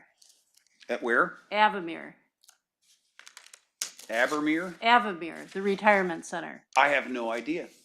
Oh, you didn't know he was working there? Did not. Oh, okay. All right. Just a couple more questions then. So the morning that he was shot, you get a call from Chef Damon. Is that correct? That's incorrect. Who called you again? Woody called me. Okay, so had she called Woody? Was that? She called Woody because she didn't have my number. Okay, Woody has had my number, so he called me. all right, all right. Did you then, were you told right off the bat that it was Dan Brophy? Yes, I Right. knew that there's only 2 instructors down there. Right. Did you call Nancy Brophy? I did not. And did you have her number? Did you have the ability to call her? I would have at school more likely than at home. I don't have a cell phone, so got a little pad of paper. Okay, so, but you were then gonna head down to the school where Yes. maybe you'd find her number? Yes, and when I arrived at the school,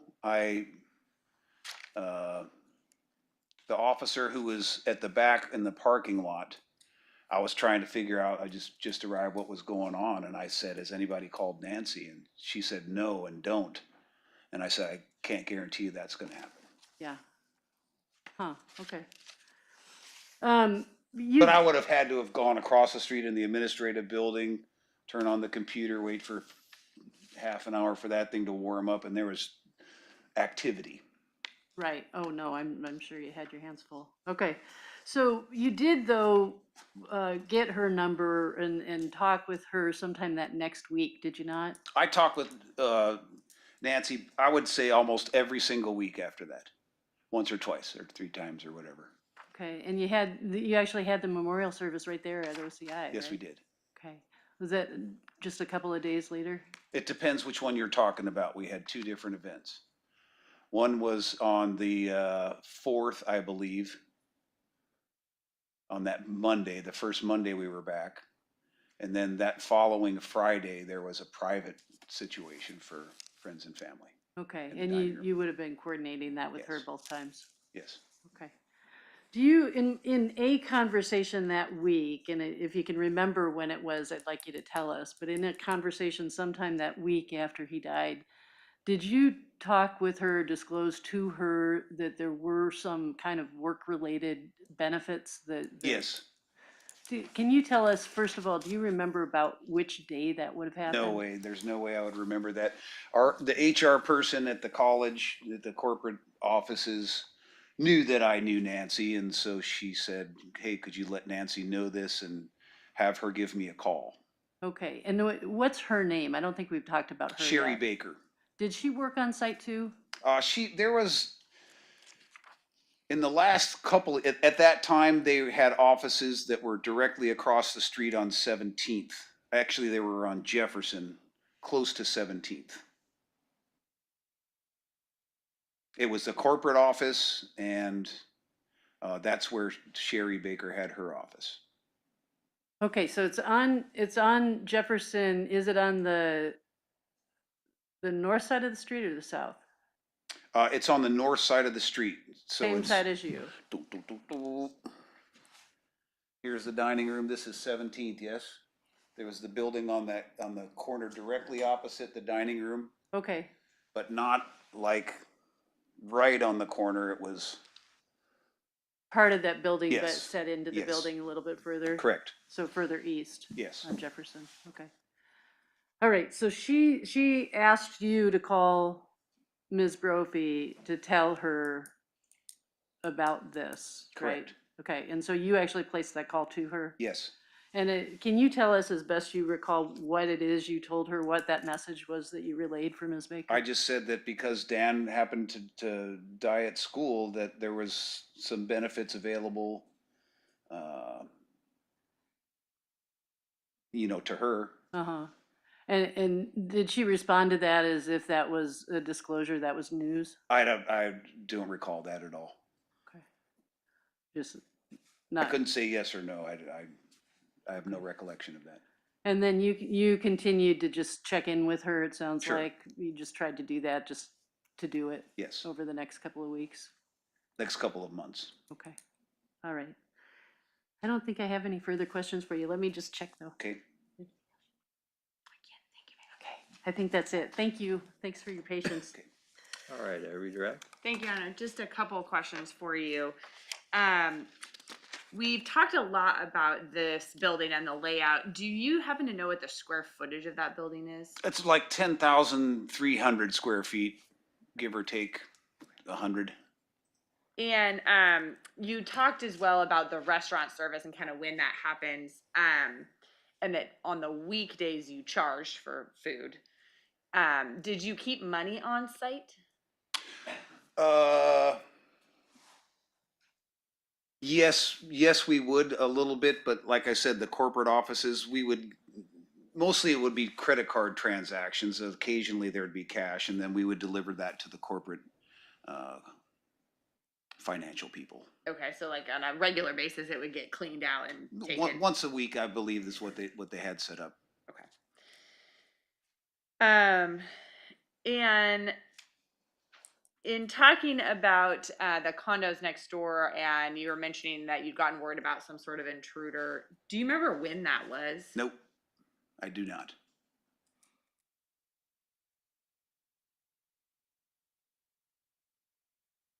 And I realize I'm jumping around, just trying to hit all my questions here. You talked a bit about where some of the instructors would try and park. Did Chef Brophy park in a pretty regular area? On Madison Street. Excuse me, not on Madison Street, on 17th when he could. Okay. Along like the building side of 17th? Yes. Okay. Was that a pretty regular thing? Pretty regular. And then in talking to Ms. Brophy, either that day or in the following months that you spoke with her, did she ever tell you what she was doing the morning that Dan was killed? Never, no.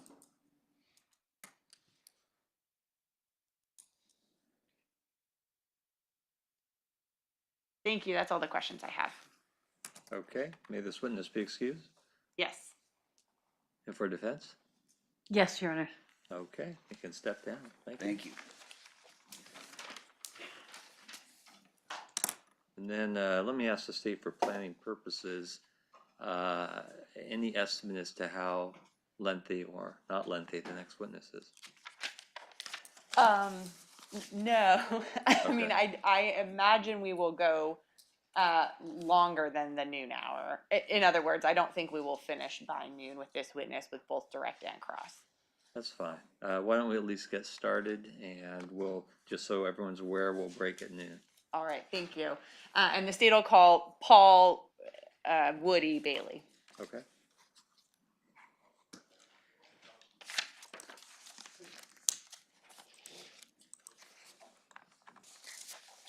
All right, Mr. Bailey, we're going to have you come up to the witness box here, and if you could step into it, but just stay standing by the chair that's in there for a moment. Ms. Lou, my clerk, will give you an oath. I'll have you step just a little closer to the chair, and then please raise your right hand. Under the penalty of perjury, do you solemnly swear or affirm that the testimony you're about to give in this case will be the truth, the whole truth, and nothing but the truth? I do. Okay, then you may be seated, and you can go ahead and take off your mask. And then because we're being recorded, I'll just ask you to state your name and spell it.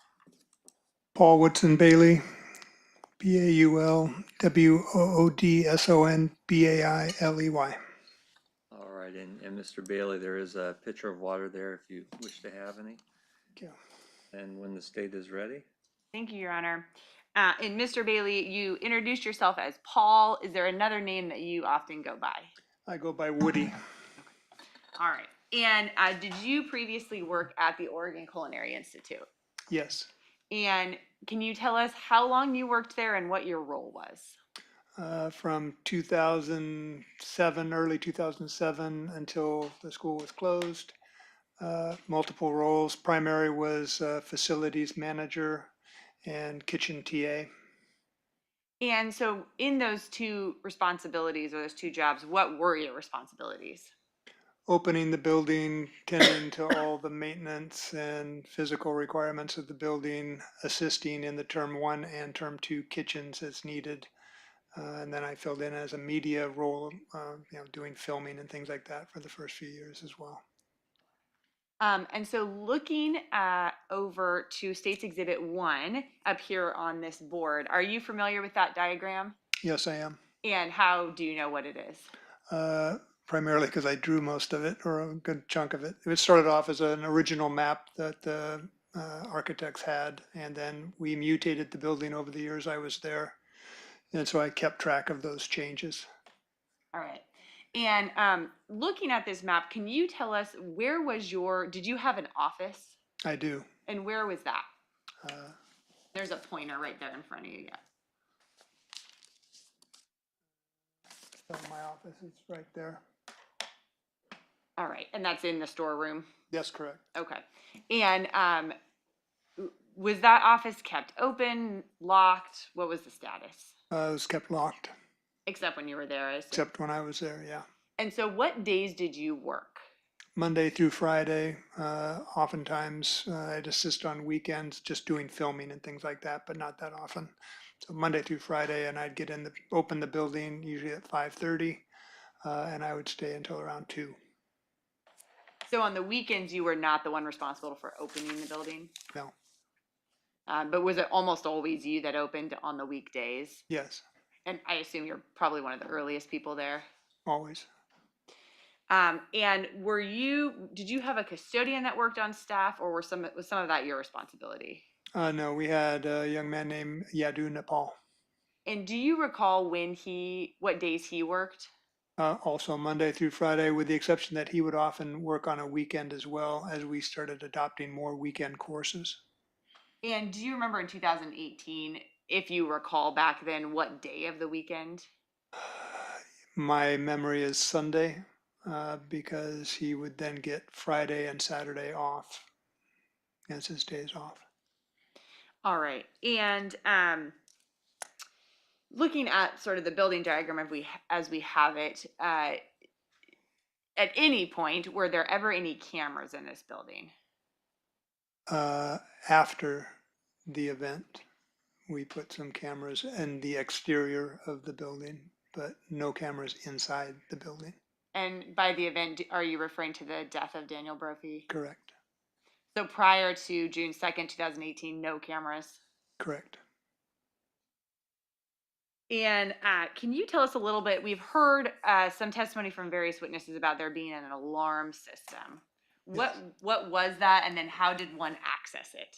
So we had 2 access panels to the building located at the student entrances on both the Madison and 17th Street side. I guess there was a panel up front, but we never really used that. And it was monitored by Philips Electronics, and each chef was given a pass number by me. And every morning you'd come in, enter the alarm code, deactivate it. We kept that student entrance on Madison Street, where I would typically enter the building, locked until student arrival time. All right, so when you arrived, you would go in on the Madison Street side? That's correct. And did other instructors use the 17th side? Occasionally, yep. So either way you could, and how would you get into the building? As far as, Like to actually get in, would you have to unlock a door? yes, unlock the student entrance on the Madison Street side. I'd unlock it, hit the keyboard from that point. And then it sounds like you'd keep that door locked until students were going to arrive. That's correct. And would that be the same practice on the weekend for whoever's opening the building? Yes. And you mentioned all of the instructors had a code. What about Mr. Nepal, the custodian? Yes. He had his own code. Yes. All right. And okay. And so once the alarm was off, was the alarm off all the way around the building? Correct. And the other doors, we've heard testimony about a number of doors on the Jefferson Street side, and then one additional door, I think, on the Madison Street side near the garbage. Is that right? That's correct. And were those doors kept locked from the outside? Yes. The second door you're referring to on the Madison Street side was actually, if I can, Yes, please. located right here. It had no handle on the outside. It was only accessible from the inside to go out unless blocked. So the only physical way to enter the building with a handle and a lock was on the parking lot side. All right. And in the storeroom, can you talk to us a little bit about what the setup was between so we can see on the map here that there's your office, the walk-in cooler, and then where you just pointed to that door. Was there something else over there in that area? Even as far as. Is there a ladder? Yeah. So this area here has a door not shown right there that was only openable from the outside, meaning that it locks every time you shut it. You can open it from the inside without unlocking it, but it was always locked and only available by key to get into. This was storage, primary storage back in here. And then the ladder going up into or up to the roof was located against that wall right there inside that area. And we've heard some testimony, it was a fairly narrow ladder. I'm sorry? A fairly narrow ladder. It was a narrow ladder, not fun to go up at all. And how would you get onto the roof from that ladder? Carefully. And is there some sort of like hatch in the ceiling? Yeah, directly on top is a hatch that you would pop a springed hatch latch that would then spring open the top. There was no latch on the outside of the hatch, so I had to be sure not to shut it. But we didn't lock from the inside until after Dan's incident. So if you were up on the roof, you couldn't get into the hatch unless it was, you'd left it open. Correct. All right. And you couldn't get to the ladder unless you had a key to open the door. Correct. And that door would shut on its own. So it wasn't possible to just leave it open. When people came from maintenance on the roof, I'd have to make sure I taped the door jamb so that the lock couldn't shut. But that was primary to the only time we did that, and every other time we kept enough stuff in there that we always wanted to make sure, and in my office, that we wanted to make sure that those two rooms were locked up. And so if you weren't there, your office was locked as well? Yeah, the liquor, some of the more expensive equipment was kept back in that area where the ladder is. So those were not allowed to go into those areas. And we've heard some testimony that students weren't allowed, or at least were told not to go in the storeroom as well. Is that right? That's correct. Until they were in the term 3 classroom, it was part of their education to learn how the storeroom worked. And given a little bit of latitude in their 3rd term there while they were running the restaurant, they were brought back with the instructor initially to learn how to do that effectively with a list and so forth, and then check in with me if there were issues or missing items. And so were you the person sort of in charge of inventory and running the storeroom? Completely, yeah. And also the person responsible for deliveries and things like that? Correct. We have also, looking at this diagram, heard some testimony or questions about if you look at what's been labeled as Kitchen 1 and then Classroom A, there on this diagram appear to be sort of like closets or doorways into little spaces. Do you see what I'm referring to? Yeah, I see. So you're talking about this area here? Yes. That's an area that I left alone on the drawings because it was really, we had already done the changes. Classroom A originally had what they called the information bar, which was basically literally a bar, and we were going to put computer up there before we started a management program. We needed the space, and so we walled that off completely. This wall was never there. It's actually, there was a door pass there. This wall, at the point the school was built, was completely filled in. No window, no door. And this area back in here was where IT put their computer stuff, and we use that for book storage as well. So okay, so that nothing area, going into Kitchen 1 exists. Okay, Nor, so nor did it since the time I took the position in 2006. okay, so that area is only accessible as like a closet storage area from Classroom A. Correct. And then right in front of that entry from the hallway, is that like a mop closet? Yeah, this is the hot water heater and mop closet right there. All right, and we've also heard some questions about a two-way mirror. Are you familiar with what that would be? No, we don't have a two-way mirror at the school. The closest thing to a two-way mirror, we often joked, especially in Dan's classroom, right up against that wall there, up in the recess of the ceiling, was the original owners left a two-way camera cover up there, which never had a camera with it. And periodically, I would go in there during testing when the instructor would leave for a break or something and just polish that mirror off to make it seem like we had a camera and everyone stayed focused on their work. Okay. All right. Um, okay.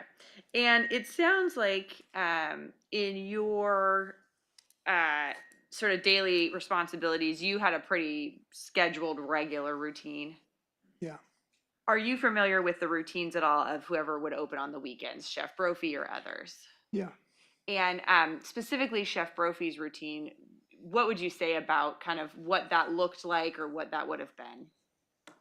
Well, and even during the week, when Dan worked the weekdays, he was the second person to the school. And we both enjoyed early regiment for the most part and routine. So uh, I can say pretty certainly that the routine was followed as it was on the weekday. In Dan's case, all of our chefs enjoyed some sort of side gig, whether it was refurbishing cast iron pans or uh, eggs and spices and things like that. And so one of the things Dan liked to do was he set up a little purchase cart in the lobby. And that would be something that was either brought from home or, had been set up at home on weekends. And he'd bring that into the school on Saturday, sometimes on Friday, just to have things ready in case somebody wanted to purchase something. He had a little tin can that a student could, purchase, leave money there, or even IOUs or that kind of stuff, and say, look, I love your spices or your eggs or whatever like that. So Dan would do that first, and then it would be, we set up the coffee and the water for the students first thing. And then in my case, and in Dan's, he would check his kitchen. All instructors that came into their kitchens would do a pre-check of what was needed for that day's instruction. Dan tended to play a fuller role on weekends. And so if he had questions about setting up other kitchens or back room locations and stuff, he would contact me during the week and pre-check, like, do we have everything we need to get that done that day? And did he have a fuller role on the weekends because you were not there? That's correct. And so was it pretty common for him to get there fairly early in the morning? Yeah. About what time would he usually get there? On the weekends? Yeah. Well, if his class was at 8, he'd be there by 7:30. If it was at 8:30, and here's the thing with the weekend classes is to encourage, because they were much longer courses set up in a shorter period of time, there was a lot more latitude within, okay, we're going to start at this time.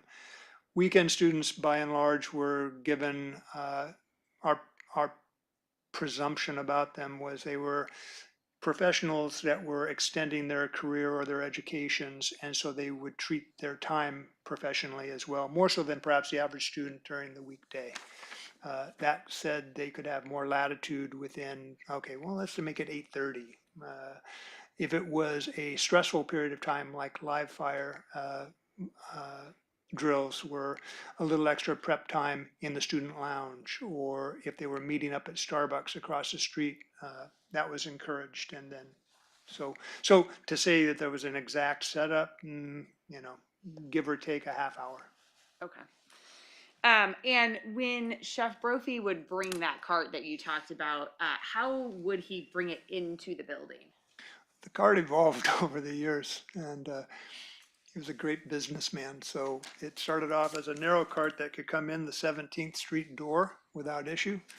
And it evolved into a John Deere wagon all with big knobby tires that was a tight squeeze through the 17th door and would probably best come through the receiving door, which is the garage door located in the storeroom.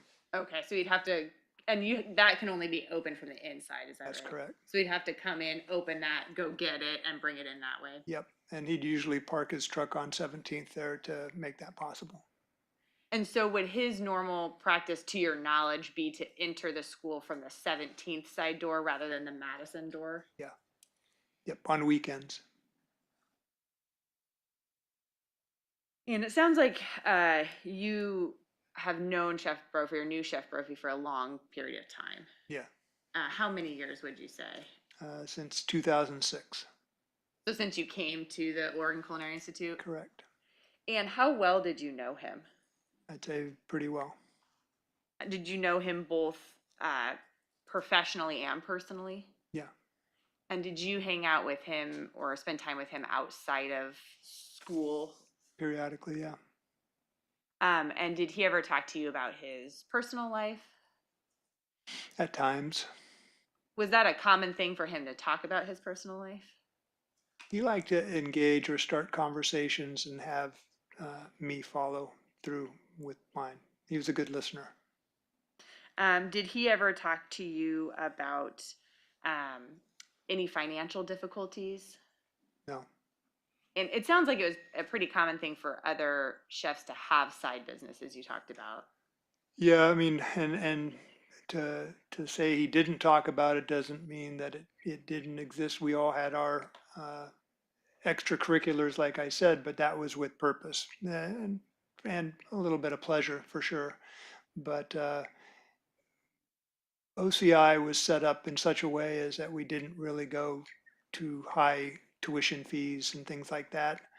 And when Pioneer Pacific, and again, I'm speaking from the student participant into the employee participant and feeling like I'm a bit of a fly on the wall, when Pioneer Pacific became fully vested in our, or more involved in our day-to-day, it was because our other campuses weren't doing well. And at that time, things got very tight. There were no raises. You know, we worked because we liked what we did. And that really was true with all of our instructors. Everybody enjoyed what they did. So money, yeah, we'd whine a bit. But truthfully, we still, everyone had the door open. They could leave any time, and there were a lot of jobs they could have gone to, but they didn't. And could chef instructors make money elsewhere, have other jobs? Yes. Yeah. And would that then have been true of Chef Brophy, his interest in the work or enjoyment in the work? Yeah, absolutely. So Chef Brovey had a number of other educational skills, you know, master gardener, oceanographer, and a lot of our extracurricular time, mushrooms in particular, and things like that. Those were passions and interests, but he especially liked getting other students involved in those side educations. He knew and felt that if you came into this industry for money, you were going to be gravely disappointed. If you came into it with your passions, you'd find branches to the passion that interested you as well. So banquets, catering, those kind of things were the obvious. Um, Looking at educational pursuits like mushroom hunting and those and gardening and those kind of things came next. And he would fan those with any student outside of school as well. And did he incorporate some of that teaching into field trips and things of that nature? Absolutely. He was our primary field trip instructor, and I'd say for that reason. He had a great knowledge of a great number of things, and seasonally, the hardest thing was I'd set up field trips based on his suggestions for the time of years, and it was always a term 2, second, third week kind of a thing. When you don't have the farms to go to and it's middle of winter, you know, we can go down the coast, or if at the coast and the tides weren't right, we could go to Pacific Seafood and, you know, work these things out. But he spent a good deal of time prepping for those field trips to keep everybody involved and gave them a good week's education into that field trip beforehand. And so did you participate, it sounds like, in some of those trips? A lot of time, yeah. For the first, I'd say half of the years I was there, I'd follow those field trips along, film them, and spend time with Dan. We'd go together a lot of times in advance of the field trip and then have the field trips arrive. It's before 12, but why don't we take our break now? Does that work? We'll be back on the record at 1:30. Okay, we will go off record. I will leave it to